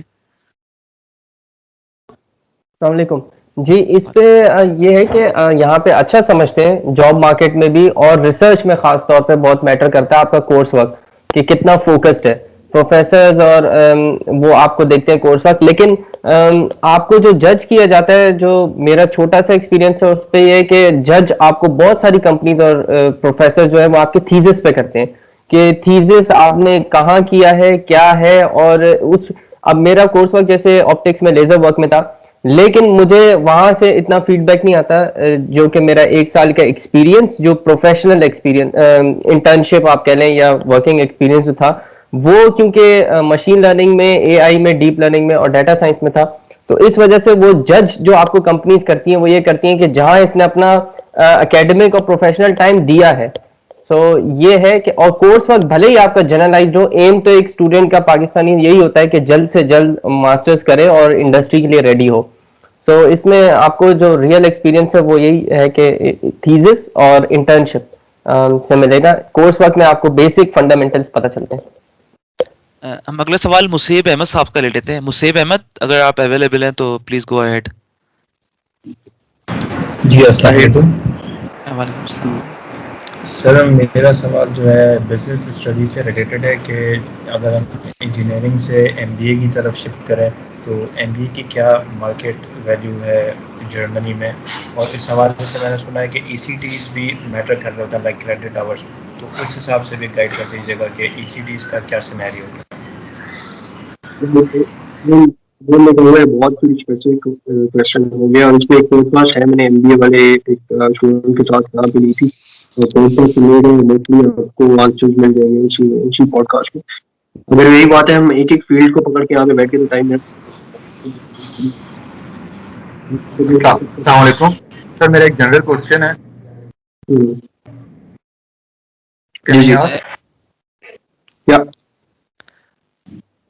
जी पूछें शाहजेब। Thank you sir. मेरा पहला क्वेश्चन ये है कि अगर हम ब्लॉक्ड अकाउंट ना यूज़ करें तो क्या हम पार्ट टाइम जॉब के ज़रिए अपने वहाँ एक्सपेंस कर सकते हैं? पार्ट टाइम जॉब्स के साथ अगर हम अपने एक्सपेंस मीट कर सकते हैं। और दूसरा क्वेश्चन ये है कि एक मास्टर स्टडी से लेके सिटीजनशिप तक क्या प्रोसेस होगा और क्या क्या वेज हैं जो हम सिटीजनशिप तक या पासपोर्ट तक जर्मन के जा सकते हैं? Thank you. पहला सवाल कि ब्लॉक्ड अकाउंट, देखिए ब्लॉक्ड अकाउंट बहुत बड़ी डील ना बनाए ब्लॉक्ड अकाउंट को। ब्लॉक्ड अकाउंट आपकी इनिशियल इन्वेस्टमेंट है आने के लिए, और वो ब्लॉक्ड अकाउंट की इन्वेस्टमेंट कहीं पे नहीं जा रही क्योंकि वो सारी एट द एंड रिकवर हो जाती है। जो कहते हैं ना हम जर्मनी में एजुकेशन फ्री है, वो फ्री क्यों है कि आप ब्लॉक्ड अकाउंट दिखाते हो उन्हें, 10,000 यूरो आपके पास हैं, उन्हें श्योरिटी हो जाती है कि यार इस बंदे के पास 10,000 यूरो हैं, ये वहां जाके सड़क पे नहीं पड़ा रहे। ठीक है, वहां जाके अब जो आप पार्ट टाइम जॉब्स करते हो उसमें क्या हो रहा होता है कि आपका आप ब्लॉक्ड अकाउंट में हर मंथ आप 800 यूरो अगर निकालते हो तो वही 800 यूरो आप पार्ट टाइम जॉब करके रिकवर कर लेते हो। मैं बहुत सारे अपने दोस्तों को जानता हूँ जो 10,000 यूरो उन्होंने फैमिली से इधर उधर से पकड़े थे कि जी उनके पास अभी अमाउंट पूरी नहीं हो रही, वो हम वापस कर देंगे। वो क्या करते थे कि 10,000 यूरो उन्होंने ले लिए, एक दफा दिखा दिए, ब्लॉक कर दिए, अब 800 यूरो वो निकालते थे पर मंथ और वो जिससे लिया होता था उसे वापस भेज देते थे, और जो पार्ट टाइम जॉब करते थे उससे अपने डेली एक्सपेंसेस कवर करते थे। ठीक है, तो ये अगर आप ये सोचते हैं कि हमने 10,000 यूरो लगा दिए, वो कहाँ जाएगा, वो तो खत्म हो रहा है, वो नहीं, वो सारा रिकवर हो जाता है आपका अगर आप पार्ट टाइम जॉब्स कर लेते हो तो ब्लॉक्ड अकाउंट को इतनी बड़ी डील ना बनाए कि यार ब्लॉक्ड अकाउंट पता नहीं क्या है, वो पार्ट टाइम जॉब से यहाँ पे आके वो रिकवर हो जाएगा आपका। यहाँ आ रहे हो तो यूरो में खर्च कर रहे हो तो यूरो में कमा भी रहे हो आप। ठीक है, दूसरा सवाल मेरा था, क्या क्या क्या सवाल था शाहज़ेब का? सर दूसरा क्वेश्चन सिटीजनशिप के हवाले से था कि मास्टर्स से अगर हम जाते हैं 2 साल वो भी काउंट होते हैं, और देन सिटीजनशिप तक हमें क्या प्रोसेस और कितने इयर्स चाहिए होते हैं? Thank you. ठीक है, आपको टोटल ओवरऑल सिटीजनशिप एक होता है पीआर परमानेंट रेजिडेंस और दूसरा होता है आपका नेशनैलिटी मिल जाना। जो सिटीजनशिप की बात की जाए, आप मास्टर्स कोर्स करो, 2 साल यहाँ पे जॉब करो, तो मेरे ख्याल है A1 या A2 लैंग्वेज या B1 लेवल तक आपने करना होता है, एक थोड़ा सा टेस्ट देना होता है। तो टोटल सब कुछ अगर सही चल रहा है, सब कुछ अकॉर्डिंग टू प्लान चल रहा है, तो 4 सालों के अंदर अंदर आपका पीआर क्लियर हो जाएगा, परमानेंट रेजिडेंट्स बन जाओगे आप यहाँ के। और उसके बाद मेरा ख्याल है आप 6 या 7 साल बाद, कुछ स्पेसिफिक केसेस है जिसमें 6 साल बाद और कुछ केसेस है कि 7 साल बाद आप फिर नेशनलिटी के लिए अप्लाई कर लेते हो। अगर तो आप पीआर के लिए अप्लाई कर रहे हो, पीआर में इक्वल एडवांटेजेस ही हैं in sort of like nationality के, बस आप वोट नहीं कर सकते हो, लेकिन पीआर इटसेल्फ मिलना मतलब कि आप यूरोप में कभी भी आ जा सकते हो। तो अगला सवाल हम लोग अब्दुल्ला हारिस साहब का लेंगे। अब्दुल्ला हारिस, आप क्वेश्चन कर सकते हैं। सर एक सर मेरे साथ छोटा सा था सर, ये मैंने पूछना था सर, ये मास्टर्स के बाद वहाँ अगर हम ऑर्डर में चलें, हाफिज साहब आपकी बारी 2 बारियों के बाद आ जाएगी। अगर ऑर्डर में चलें आप अपने क्वेश्चन हमसे कर सकेंगे, तो प्लीज थोड़ा इसको समझिएगा। अब्दुल्ला हारिस साहब आप सवाल कर लें। हेलो, अस्सलाम वालेकुम। वालेकुम सलाम। सर मेरा ये क्वेश्चन था कि अगर एक बंदे ने बीएस लेवल पे आईटी पढ़ी है और फिर वो आगे एमएस लेवल पे भी आईटी पढ़ता है, तो उससे तो ज्यादा प्रेफर किया जाएगा एज कम्पेयर टू उस बच्चे के जिसने बीएस लेवल पे कोई और कोर्स पढ़ा है और फिर वो आगे आईटी की तरफ जा रहा है। नहीं आंसर दोगे? ऐसा जर्मनी आंसर देना चाहते हो तो प्रेफर किया जाता है आपके स्किल सेट को। अगर आपने बीएस आईटी किया है, एमएस आईटी किया है, आपको लैंग्वेज या प्रोग्रामिंग नहीं आती तो आपको नहीं लेंगे। अगर आपने केमिकल इंजीनियरिंग की है और आपने पाइथन अच्छी सीख ली है, आपको जॉब मिल जाएगी आईटी में। वो ये प्रेफर नहीं करते कि इसके बाद डिग्री कौन सी है। Degree means nothing unless you have the relevant skills जो कि उस डिग्री को बैकअप करते हैं। अगर आईटी किया है तो आईटी के हवाले से स्किल्स आने चाहिए। ठीक है, तो इंडस्ट्री आपको आपकी डिग्री दे के जॉब नहीं देती है, इंडस्ट्री आपको आपके स्किल्स देख के, मैं अगेन फोकस कर रहा हूँ, स्किल्स देख के करती है। डिग्री एक वो चीज है कि लोग एमएस क्यों करते हैं, क्योंकि यार पे अच्छी मिल जाती है। एमएस वालों का पैकेज अच्छा होता है इनको बैचलर्स वालों का पैकेज, लेकिन जो एमएस में अक्सर जो कोर्स स्टडी करवाते हैं वो ताहिर भाई को पता होगा, वो कम काम आ रही है, वो चीजें ज्यादा काम आ रही है जो इंटर्नशिप में सीखी है, वो चीजें ज्यादा काम आ रही हैं जो आप प्रैक्टिकल लाइफ में जाके सीख रहे हो, और वही चीजें वो आपसे इंटरव्यू में पूछते हैं। वो आपसे जाके न्यूमेरिकल के प्रॉब्लम सोल्व नहीं करवाते हैं, तो जाके ये नहीं कहेंगे कि अच्छा यार वो वाला सवाल था उसका हमें एमसीक्यूज हम लिख के देते हैं वो सॉल्व करो, हम तुम्हें जॉब दे देंगे। नहीं, वो पूछेंगे यार हमारी कंपनी इस टूल पे काम कर रही है, तुम्हें टूल आता है? डिग्री तो है तुम्हारे पास लेकिन क्या टूल आता है? नहीं। तो सर डिग्री का एडवांटेज होता है कि यार आप कहीं भी अप्लाई कर सकते हो, कि जी एक मास्टर्स लेवल का बंदा, उन्हें पता होगा कि इतना वेल क्वालिफाइड बंदा है कि ये चीजें सीख जाएगा। ठीक है, मास्टर्स में क्या सीखते हो? चीजें लर्न करना। तो जब आपके पास मास्टर्स की डिग्री है ऑलरेडी, उन्हें पता है कि वेल क्वालिफाइड बंदा है और हम चीजें सिखा सकते हैं, लेकिन इसके पास कुछ ना कुछ रेलिवेंट स्किल्स होने चाहिए ताकि हमें इस बंदे पे इतनी मेहनत ना करनी पड़े। ठीक है, तो वो आप इतना भी एक्सपेक्ट नहीं कर रहे होते कि बंदे के पास सब क्वालिटीज होंगी, नहीं, लेकिन अगर आपके पास 20 to 30% भी स्किल्स हैं तो आपको ले लेंगे। और बाद में इंडस्ट्री आप पे मेहनत करती है, ताहिर भाई को पता होगा, इंडस्ट्री आपको कोर्सेज लेके देती है, इंडस्ट्री आपको सिखाती है, प्रॉपर गाइड करती है, ये नहीं कि आपको छोड़ देगी कि यार बस जाओ। बिल्कुल, और जर्मनी में जॉब इंटरव्यूज की ब्यूटी भी यही है कि आपसे पाकिस्तान में तो अक्सर सीएस का जो स्टूडेंट जब इंटरव्यू के लिए जाता है तो उससे पूरे प्रोग्राम लिखवाया जाता है। जर्मनी में वो आप पे बिलीव करते हैं, पूछते हैं आपको टूल ये आता है, और उनको पता है कि आप गूगल कर सकते हैं, स्टैक ओवरफ्लो आप जानते हैं, गिटहब से आप वाकिफ हैं, तो आप बड़ी आराम से कोई भी चीज क्रैक कर लेंगे। तो ये एक जर्नल में ऐड करना चाहता था। अगला सवाल हम अनस रहमानी साहब का ले लेते हैं। अनस रहमानी। हेलो हेलो, अस्सलाम वालेकुम। ये मेरा सवाल मनी भाई से ये था कि जैसे मनी भाई ने अभी कहा कि आप अगर किसी और मुल्क में सेटल होना चाहते हैं तो जितना जल्दी हो सके वहाँ आएं। तो आपने जैसे बताया कि हम 12th पास करके जर्मन लैंग्वेज सीखने के लिए जैसे 1 साल की वहाँ जर्मन लैंग्वेज सीखें और उसके बाद फिर बैचलर्स अप्लाई करें, तो उसकी क्या रिक्वायरमेंट्स होंगी? या उसका ये सीन होता है कि आप फिर जर्मन लैंग्वेज वीजा पे यहाँ पे आते हो और बाद में फिर आप बैचलर कोर्स के लिए अप्लाई करते हो।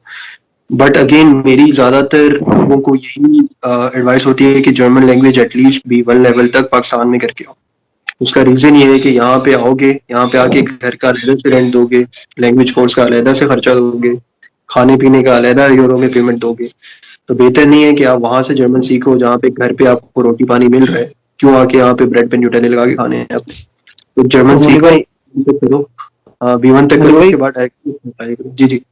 मतलब ड्यूरिंग जैसे हम जब जर्मन लैंग्वेज सीख रहे हैं तो उसमें पार्ट टाइम जॉब नहीं कर सकते हम?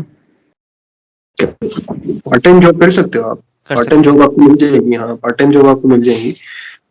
काफी लोग यहाँ पे ऐसे हैं जिन्हें जर्मन नहीं आती लेकिन पार्ट टाइम जॉब्स करते हैं, तो वो पार्ट टाइम जॉब्स का मसला नहीं होगा, उसकी हमारे लिए इतनी टेंशन आ रही। अगला सवाल जी अनस साहब आप ओके। सर एक आखिरी सवाल था सर, मैं सरजान था सर, मैं पूछ रहा था सर, ये मास्टर्स तक हम लोग कर लें एनएफआई अगर हम लोगों ने परमानेंटली, अगर हम लोगों ने वहां पे आगे रहना है, या फिर सर अगर पीएचडी करें ज्यादा बेहतर वो है जॉब और पेज और उसके हिसाब से अर्निंग के हिसाब से, कि फर्स्ट के हम लोगों ने अगर हम लोग का प्लान हो कि हम लोग जॉब वगैरह इधर तक करके हम लोगों ने छोड़ देनी है, ज्यादा अर्निंग के लिए बिजनेस वगैरह भी यहीं पे कर लेना है, तो फिर सर ज्यादा आप रिकमेंड क्या चीज करते हैं? मास्टर्स इनफ है अगर आपका यही गोल है, तो मास्टर्स इनफ। इवन बैचलर्स के बाद अगर आपको बैचलर की डिग्री पे जॉब मिलती है, कई लोग कहते हैं कि जी मास्टर्स नहीं हो रहा, हम अपनी बैचलर डिग्री पे अप्लाई कर लेते हैं, कई लोगों को ऐसे जॉब मिल जाती है, तो बैचलर्स भी इनफ है उनके लिए। तो पीएचडी करने की जरूरत नहीं है, आपको अगर शौक नहीं है तो पीएचडी ना ही है। हुजैफा हसाम, हुजैफा साहब। सर ये मैंने अर्निंग के पॉइंट ऑफ व्यू से पूछा था, अर्निंग के पॉइंट ऑफ व्यू से सर ज्यादा बेहतर है, मीन कि जिसने आगे उसको ये ना हो पीएचडी ही करनी है, ये ना हो कि उसको बस ये अर्निंग ही करनी है। अर्निंग पीएचडी वाले आपको किसने कहा बहुत अर्निंग करते हैं? बहुत कम कमाते हैं वो मास्टर्स में, बहुत कम कमाते हैं।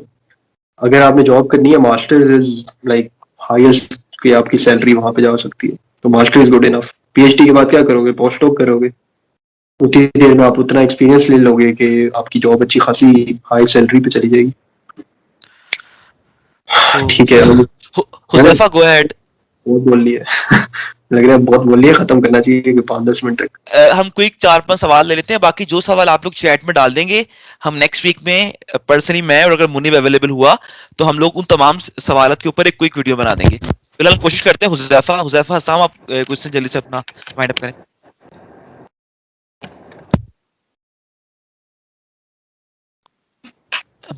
हुजैफा ताहिर भाई अगर हुजैफा नहीं है तो मैं कर हाफिज आदिल महमूद चलें, गो अहेड जी हाफिज साहब। मुनीब भाई मेरा आपसे ये क्वेश्चन है कि मेरे वालिद साहब की डेथ हो गई है और मेरा भाई स्पॉन्सर है इस टाइम, तो क्या मैं अपने फूफा जी को स्पॉन्सरशिप करवा सकता हूँ? उनका अपना अच्छा बिजनेस है, एफबीआर में रजिस्टर्ड है, और एम्बेसी आजकल क्वेश्चन करती है कि आप सेकंड ईयर के ब्लॉक अकाउंट कैसे शो करवाओगे?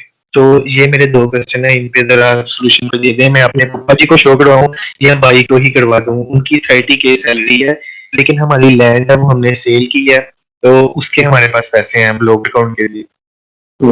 देखिए, जब आप ब्लॉक्ड अकाउंट के पैसे जमा, पहले तो बड़ी दुख हो आपके अब्बू वालिद का सुन के, दूसरा ये कि आप जब ब्लॉक्ड अकाउंट के पैसे जमा करवा देते हो उसके बाद जो भी कुछ आप करते हो वो एक्स्ट्रा होता है। मतलब ब्लॉक्ड अकाउंट से आपने ये शो करवा दिया कि I am able to cover my own expenses, ठीक है। दूसरी चीज स्पॉन्सर की जब बात की जाए तो जिस तरह आपने कहा कि वालिद साहब नहीं है, तो अगर आप फूफा का भी स्टेटमेंट दिखा दोगे तो इट्स गुड इनफ कि आपके वो क्लोज रिलेटिव है, आपको स्पॉन्सर कर रहे हैं। आप भाई का दिखाना चाह रहे हो, इसमें आपको देखना पड़ेगा भाई का सैलरी पैकेज ज्यादा है या फूफा का। तो अगर फूफा का ज्यादा स्ट्रॉन्ग है तो आई वुड से कि फूफा का दिखा दो, वरना भाई का भी दिखा सकते हैं। मेरा ख्याल है ये इतना वो मसला नहीं है। क्या ख्याल है भाई? मेरा साथी ख्याल ये है कि ब्लड रिलेटिव अगर हो, फूफा और वालिद भाई दोनों इन केसेस में चलेंगे, कोई प्रॉब्लम बज़ाहिर नहीं होनी चाहिए मेरे साथ। मतलब फूफा के केस में वो ये तो नहीं पूछेंगे कि यार ये बहुत ज्यादा कोई क्लोज रिलेशन नहीं है, एफआरसी निकलवा के लेके आओ, ऐसा कुछ तो नहीं देंगे? नहीं, आप उस पे लेके जाए ना, एफिडेविट पे लेके जाए, वो ऑफिशियल डॉक्यूमेंट होता है, उस पे सवाल नहीं कर सकते मुझसे। अगला सवाल ये U2018053 क्विकली अपना क्वेश्चन कीजिएगा। U2018053 या अस्सलामुअलैकुम सर, मुनीब सर और ताहिर सर, मैं आपका बहुत बड़ा फैन हूँ। आपको काफी टाइम से आपको फॉलो किया है सर। मैं ये सवाल था कि क्या हम मतलब अगर एज इन मैं बैचलर कर रहा हूँ जीकी से इलेक्ट्रिकल इंजीनियरिंग इलेक्ट्रॉनिक्स में, तो सर क्या मैं मतलब अगर सपोज मेरी इंजीनियरिंग खत्म हो गई तो मैं अगर मास्टर्स ना करूं, क्या मैं डायरेक्टली जॉब के लिए अप्लाई कर सकता हूँ जर्मनी में? अच्छा, क्या नाम बताया था आपने? सही नाम बोलिए। एहसन खान। एहसन खान, थैंक यू यार फॉलो करने के लिए। और दूसरा सवाल कि डायरेक्टली जॉब्स के लिए अप्लाई कर सकता हूँ कि नहीं। डायरेक्टली जॉब मिलना थोड़ा मुश्किल है, I would be honest about it, क्योंकि वीजा के इश्यूज आ जाते हैं। ज्यादातर लोग जो इंडियंस क्या करते हैं कि वो जॉब सर्च वीजा लेके आते हैं। एक होता है 6 मंथ का जॉब सर्च वीजा। तो अगर आपका है कि मैं जॉब ही के लिए आना चाह रहा हूँ, आई वुड रिकमेंड आप जॉब सर्च वीजा के लिए अप्लाई करो, 6 मंथ्स का जो आपको यहाँ पे मिलता है। उस केस में डिफिकल्टीज थोड़ी हो जाती हैं कि उस केस में मैं तब रिकमेंड करूंगा आप आओ जब आपकी ऑलरेडी ये एक्सपीरियंस आपके पास बहुत ज्यादा है, आपको है कि यार मेरी इतनी क्वालिफिकेशन है कि मुझे यहाँ पे जॉब मिल जाएगी। और आपकी वहाँ की इंडस्ट्री देख के आओ कि यार वहाँ की इंडस्ट्री क्या क्या डिमांड कर रही है, और क्या वो जो डिमांड कर रही है मेरे पास वो स्किल है कि नहीं। अगर तो है, और अगर आपका रेलिवेंट एक्सपीरियंस है, लेकिन अगर आप बिल्कुल ही इनएक्सपीरियंस्ड हो, जिस तरह के आपने बताया आप पढ़ रहे हो और आपके पास कोई एक्सपीरियंस नहीं, तो वो डायरेक्टली जॉब्स के लिए अप्लाई करने में चांसेस बहुत लो होते हैं। इसी वजह से लोग यहाँ पे मास्टर्स करने आते हैं और मास्टर्स करके फिर जॉब एक्सपीरियंस लेते हैं, मतलब वो इंटर्नशिप एक्सपीरियंस लेते हैं, फिर वो चीज उन्हें हेल्प आउट करती है आगे जॉब लेने में। तो मेरा ख्याल है शायद अगर आंसर का मैं सेटिस्फैक्टरी आंसर मोहम्मद काशिफ साहब, आप सवाल कर सकते हैं। मोहम्मद काशिफ, अगर भाई जी जी आवाज आ रही मेरी? जी काशिफ साहब, हम सुन सकते हैं, सवाल करें। Thank you so much. मेरा बेसिकली दो सवाल है, एक तो बेसिक पार्ट टाइम जॉब्स के हवाले से, इनके छोटे सवाल है। काशिफ भाई टीवी की आवाज आपके बैकग्राउंड से थोड़ी नॉइज ज्यादा है, तो काइंडली एक मिनट यार आवाज कम करें। अच्छा, बेसिकली मेरा पार्ट टाइम के बाद ये क्वेश्चन था कि अगर मैं आता हूँ वहाँ पे मास्टर्स के लिए और मुझे पार्ट टाइम जॉब मिल जाती है, तो वो एक इंटर्नशिप सॉफ्टवेयर हाउस में इंटर्नशिप दी नहीं जाएगी या वो एक पार्ट टाइम जॉब दी नहीं जाएगी जो 20 वर्किंग आवर्स होते हैं पर वीक? और दूसरा सवाल ये कि अगर मैं पार्ट टाइम जॉब मुझे नहीं मिलती, अल्लाह ना करे, तो मैं क्या जो फ्रीलांसिंग करता हूँ तो वो मुझे लॉ होगी स्टडी वीजा पे?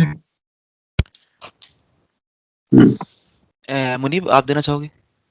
जी, पार्ट टाइम जॉब्स आप 20 आवर्स पर क्या कहते हैं पर वीक कर सकते हो, और पार्ट टाइम जॉब्स मिल जाती हैं। दूसरा फ्रीलांस का बहुत लोग पूछते हैं कि यार हम फ्रीलांसिंग कर रहे हैं तो हम कंटिन्यू कर सकते हैं कि नहीं, तो आप वो बिल्कुल कंटिन्यू कर सकते हो।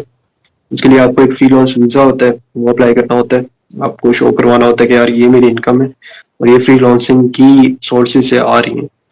उसमें भी फिर आप जितना भी कमाते हो वो फिर उनके उसमें आ जाता है कि यार अच्छा इस बंदे के पास इतनी चीजें आ रही हैं।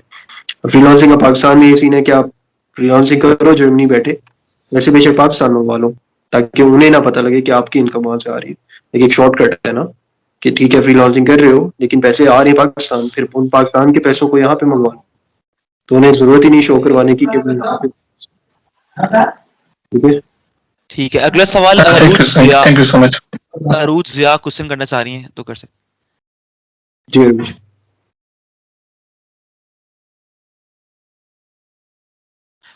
अगर नहीं है तो जाफर इकबाल। सर मैं कर लूं question? I go with my question number. Jafar, अगर अरूज या नहीं है तो जाफर इकबाल क्वेश्चन कर सकते हैं, अगर अरूज हैं तो वो सवाल कर लें। मैं अरुज आके उससे कर रहा हूँ। ओके चलिए, गो अहेड जी अरू साहब, गो अहेड। एक्चुअली मेरा क्वेश्चन ये है कि अगर हम बैचलर्स में इंडस्ट्रियल इंजीनियरिंग पढ़ें जर्मनी तो इज इट गुड और नॉट? आप बैचलर के अंदर इंडस्ट्रियल एंड मैन्युफैक्चरिंग इंजीनियरिंग पढ़ना चाह रहे हैं, ये आपका क्वेश्चन है? I am okay. तो इंडस्ट्रियल मैन्युफैक्चरिंग के हवाले से जर्मनी के अंदर बैचलर के प्रोग्राम्स तो हैं और उस फील्ड का स्कोप भी है। तो मीनवाइल सबसे अच्छी बात ये होगी कि आप बैचलर के दौरान आईएम की फील्ड अगर आप पढ़ रहे हैं इंडस्ट्रियल एंड मैन्युफैक्चरिंग मिलाकर, तो आप जर्मन लैंग्वेज साथ साथ इंप्रूव करते जाएं, तो बहुत ज़्यादा चांस है, क्योंकि यहाँ पर इंडस्ट्री बहुत ज़्यादा है और बहुत आराम से अगर आप जर्मन बोल सकते हैं तो आपको industrial manufacturing one of the best fields, highly paid job. लेकिन अगर बैचलर्स के साथ आपने किया हो, अगर मास्टर्स करने के लिए आएंगे तो फिर उसमें भी वही दोबारा एक कंडीशन है कि जर्मन लैंग्वेज कोशिश करें कि आपके पास जो है कम से कम B1 लेवल हो। इवन बैचलर्स भी जब करने आ रहे हो तो बैचलर्स में भी आपको जर्मन लैंग्वेज चाहिए होगी, क्योंकि मोस्ट इंडस्ट्रियल कोर्सेज जो कोर्सेज जो है वो जर्मन लैंग्वेज में ही ऑफर कर रहे हैं। तो यहाँ पे जर्मन लैंग्वेज का फैक्टर बहुत बड़ा रोल प्ले करेगा। अब बस हम आखिरी दो सवाल लेंगे बस आखिरी, जाफर इकबाल और दानियाल फारूक बारी बारी सवाल कर लें। जाफर इकबाल साहब अगर आप अवेलेबल हैं क्वेश्चन कर लें। जी अस्सलाम वालेकुम मुनीब, मैं नर्सिंग सिविल इंजीनियरिंग कर रहा हूँ, मेरा 4th सेमेस्टर चल रहा है। तो मेरे जो टारगेट कोर्सेज है मोस्टली इंग्लिश में है, लेकिन क्योंकि मेरा टारगेट है कि मैं वहाँ के जॉब सेक्टर में चला जाऊँ तो मैं जर्मन सीख रहा हूँ। University course extra courses offer करे, उसमें भी मैंने एनरोल किया और ऑनलाइन रिसोर्सेज से। ठीक है, कंटिन्यू करें।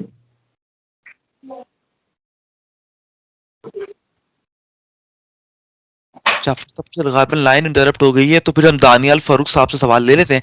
दानियाल फारूक आप सवाल कर सकते हैं। अस्सलाम वालेकुम।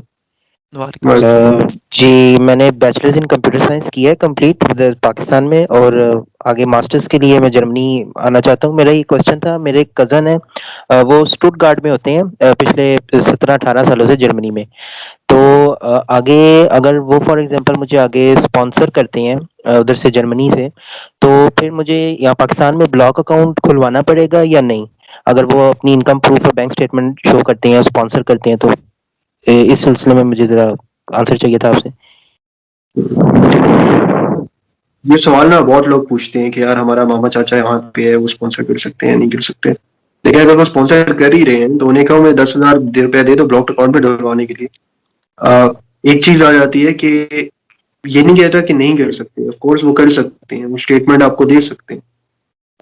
लेकिन जो एट दी एंड गेम आती है वो सारी आती है कि यहाँ पे वीजा इंटरव्यू देने जाओगे तो वो एतराज कर सकते हैं इस चीज पे। उनके लिए ज्यादा स्ट्रॉन्ग केस, आपने केस स्ट्रॉन्ग करना है ना अपना, ताकि आपकी वीजा रिजेक्शन ना आए। तो ज्यादा केस स्ट्रॉन्ग तब होगा कि ब्लॉक्ड अकाउंट है, या ज्यादा केस स्ट्रॉन्ग तब होगा कि एक स्पॉन्सर है, एक स्पॉन्सर लेटर उन्होंने दिया होगा। तो ये अपना केस थोड़ा वीक करने वाली बात होती है। चांस आपको जर्मनी आने के बहुत कम मिलेंगे। एक दफा अपॉइंटमेंट आई फिर गई, आपने एक तो बड़ी मुश्किल से आपको एडमिशन मिलता है, ठीक है। फिर जब एडमिशन मिल जाए तो आपकी कोशिश होनी चाहिए कि जितना स्ट्रॉन्ग केस बना सकूं उतना स्ट्रॉन्ग केस बने। तो अगर वो सिर्फ इस वजह से रह जाए कि यार ब्लॉक अकाउंट के पैसे नहीं दिखा सका और अपना केस आप खुद वीक करो, तो आई वुड रिकमेंड कि वो करने की जरूरत नहीं है, क्योंकि पैसे इन अ लॉन्ग रन आप वैसे ही रिकवर कर लो। तो अगर आप उनसे लेते भी हो ना, तो अगर 15-20-25 सालों से हैं यहाँ पे, तो वो मेरा ख्याल है स्पॉन्सर कर भी रहे हैं, तो 10,000 देते हुए भी उन्हें कुछ नहीं होगा, मैं वापस कर दूंगा। केस वीक ना करें, लेकिन छोड़ मैं ये कह रहा हूँ अपना। ठीक है बिल्कुल ठीक है, हम सेशन को वाइंड अप करते हैं। खालिद साहब अगर अवेलेबल हैं। मुनीब भाई ये लास्ट क्वेश्चन बता दें कि एग्रीकल्चर इंजीनियरिंग के पॉइंट ऑफ व्यू से एग्रीकल्चर यूनिवर्सिटीज किस शहर में ज्यादा है? क्या बहुत स्पेसिफिक फील्ड पे स्पेसिफिक सवाल, इसका पॉडकास्ट आएगा, ठीक है, पॉडकास्ट देखना। मुनीब भाई एक लास्ट क्वेश्चन मेरा भी है यार, ये लास्ट क्वेश्चन क्यों नहीं खत्म हो रहा? सिर्फ लास्ट क्वेश्चन है ब्रो, सिर्फ लास्ट क्वेश्चन है। मुनीब भाई लोग आपसे बहुत प्यार करते हैं इस वजह से। चले मुनीब भाई इस बात पे 2 सवाल और ले लें आप। चले आप करें। आप मुनीब भाई इनकी यूनिवर्सिटी जाके सेमिनार दे देता हूँ जहाँ जितने सवाल होंगे पूछ मुझे बता दो। मुनीब भाई मैं सवाल करूँ आपसे? करें यार।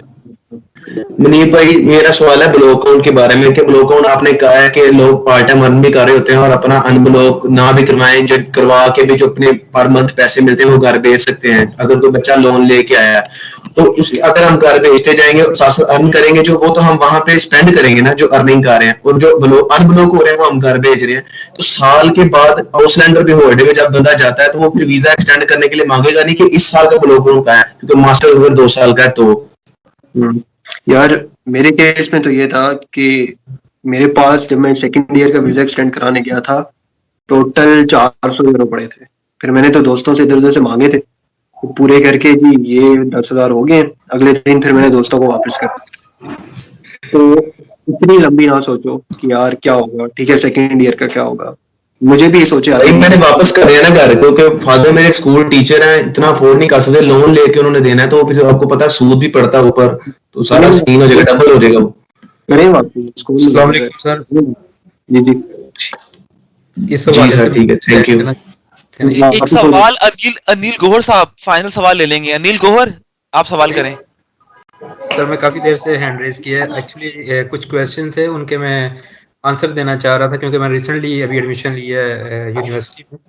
अच्छा वेलकम अनिल साहब, माशाल्लाह जी आप आंसर दें जल्दी से ताकि वाइंड अप करते अभी हैं। जो भाई ने क्वेश्चन पूछा है कि उनको सेकंड ईयर में ब्लॉक अकाउंट अरेंज करना पड़ेगा और डिफिकल्टी आएगी, तो जो मेरी लेटेस्ट इन्फॉर्मेशन है ड्यू टू कोरोना सिचुएशन आजकल जो न्यू स्टूडेंट्स आ रहे हैं उनको मोस्टली 2 इयर्स का वीज़ा ऑलरेडी दिया जा रहा है मास्टर स्टूडेंट्स को। तो आई थिंक मेरे काफ़ी कोलीग्स कह सकते हैं या आप क्लासमेट कह सकते हैं वो आए हैं तो उनको 2-2 साल का वीज़ा ऑलरेडी मिल चुका है। तो इंडिया से परेशानी नहीं है कि वो किस तरह अपना ब्लॉक अकाउंट मैनेज करेंगे। ये भी एक मतलब लेटेस्ट इन्फॉर्मेशन है जो मेरे पास थी। आपसे भाई आप इंडिया से हैं कि पाकिस्तान से? I am from Pakistan.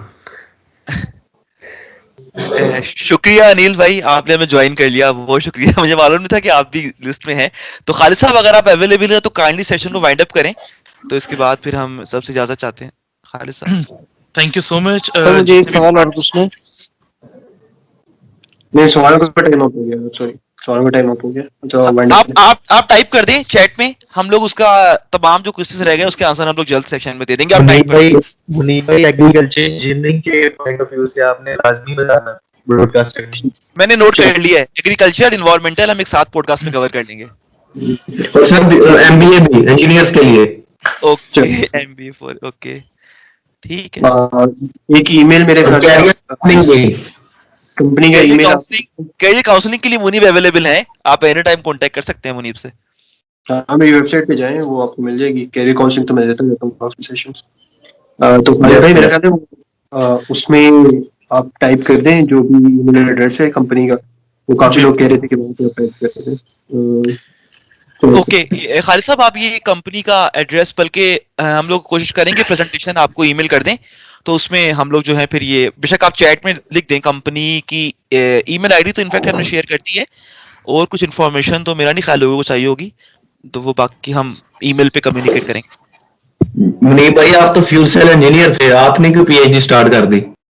यार अपने बैटरी इंजीनियर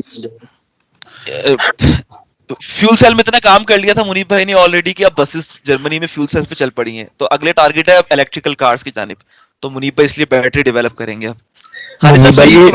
मुनीब भाई ये लास्ट चीज बता दें कि जब हम डाट और डीई में जाते हैं तो वहाँ पे mechanical engineering, electrical engineering, chemical engineering आ रही होती है, लेकिन एग्रीकल्चर इंजीनियरिंग वहाँ पे शो नहीं हो रही होती, तो हम क्या डालें उसकी जगह? गूगल करें, गूगल पे सब शो हो जाता है। मैं आपको कोई बताता हूं, आप उसको छोटा सा ऐड कर दें, फूड एंड साइंसेस डाल दें, छोटा सा फूड एंड साइंसेस जी ऐड करें। एक हैनोवर यूनिवर्सिटी में एक कोर्स है हॉर्टिकल्चर का, बहुत इजीली एडमिशन हो जाता है, एग्रीकल्चर के जितने स्टूडेंट्स हैं वहां आ सकते हैं। शारिक भाई लिखते हैं ये चैट में, ये यूनिवर्सिटी का नेम बताइए। हाँ जी यूनिवर्सिटी का नेम बताइए। हॉर्टिकल्चर, और ये बहुत ज्यादा रिसर्च हो रही है इसमें यूनिवर्सिटी नेम फूड टमाटो के ऊपर और फलों के ऊपर, ये बहुत रिसर्च करते हैं। यूनिवर्सिटी का नेम बता दें भाई। बहुत अच्छा है हॉर्टिकल्चर हैनोवर यूनिवर्सिटी में। स्पेलिंग बता दें, स्पेलिंग बता दें। जी जी शारिक भाई स्पेलिंग बता दीजिएगा यूनिवर्सिटी के नाम के। हैनोवर यूनिवर्सिटी है, और ये मैंने चैट में लिख दिया हॉर्टिकल्चर, मेरे ख्याल से यही है, मैं करेक्ट भी देख लेता हूँ इंटरनेट पे स्पेलिंग, इसमें बहुत आराम से हो जाता है एडमिशन सारे एग्रीकल्चर वालों। शुक्रिया, जज़ाकल्लाह शारिक भाई। ठीक हो गया, thank you sir. Quickly wind up कर लें खालिद साहब। Okay, thank you so much all the participants. और इस तरह की जो और भी पॉडकास्ट हैं वो हम लेके आते रहेंगे। कोशिश करेंगे हर मंथ में हम एक लेकर आएं, और इसके साथ साथ पॉडकास्ट भी हम हर फील्ड के बनाएं। आप हमसे ईमेल पे हर वक्त कांटेक्ट कर सकते हैं, और ये पॉडकास्ट इंशाल्लाह हम बहुत जल्द अपने यूट्यूब चैनल पे अपलोड कर देंगे। खालिद भाई, ये मुनीब भाई को लाजमी लेके आया करेगा, मुझे लगता है ये आज थक गए हैं काफी ज्यादा। आप लोगों ने थका दिया मुनीब को आज बहुत ज्यादा। तो आपके पास ईमेल एड्रेस है, अब आप किसी भी वक्त एनी टाइम कांटेक्ट कर सकते हैं, और मुनीब भी आपको उसका रिप्लाई कर देंगे जो भी रेलिवेंट फील्ड होगी। तो थैंक यू वेरी मच सब दोस्तों का, स्पेशली हमारे पैनलिस्ट का, और शारिक भाई specially thank you so much, आपने टाइम दिया और आप हमारे हिस्सा बने। तो अगर आपको हमारा ये कांटेक्ट आपने पसंद किया है, आपको लाइक आ रहा हो, तब हमें ईमेल पे भी अपना बैकअप या अपना फीडबैक दे सकते हैं, और हम अपने आने वाले पॉडकास्ट को बेहतर करने की कोशिश करेंगे। तो थैंक यू सो मच और हैव अ नाइस इवनिंग। खुदा हाफिज। बहुत शुक्रिया आप सबका। Thank you so much sir. Thank you sir. Thank you sir. Thank you. Muneeb भाई, अल्लाह हाफिज।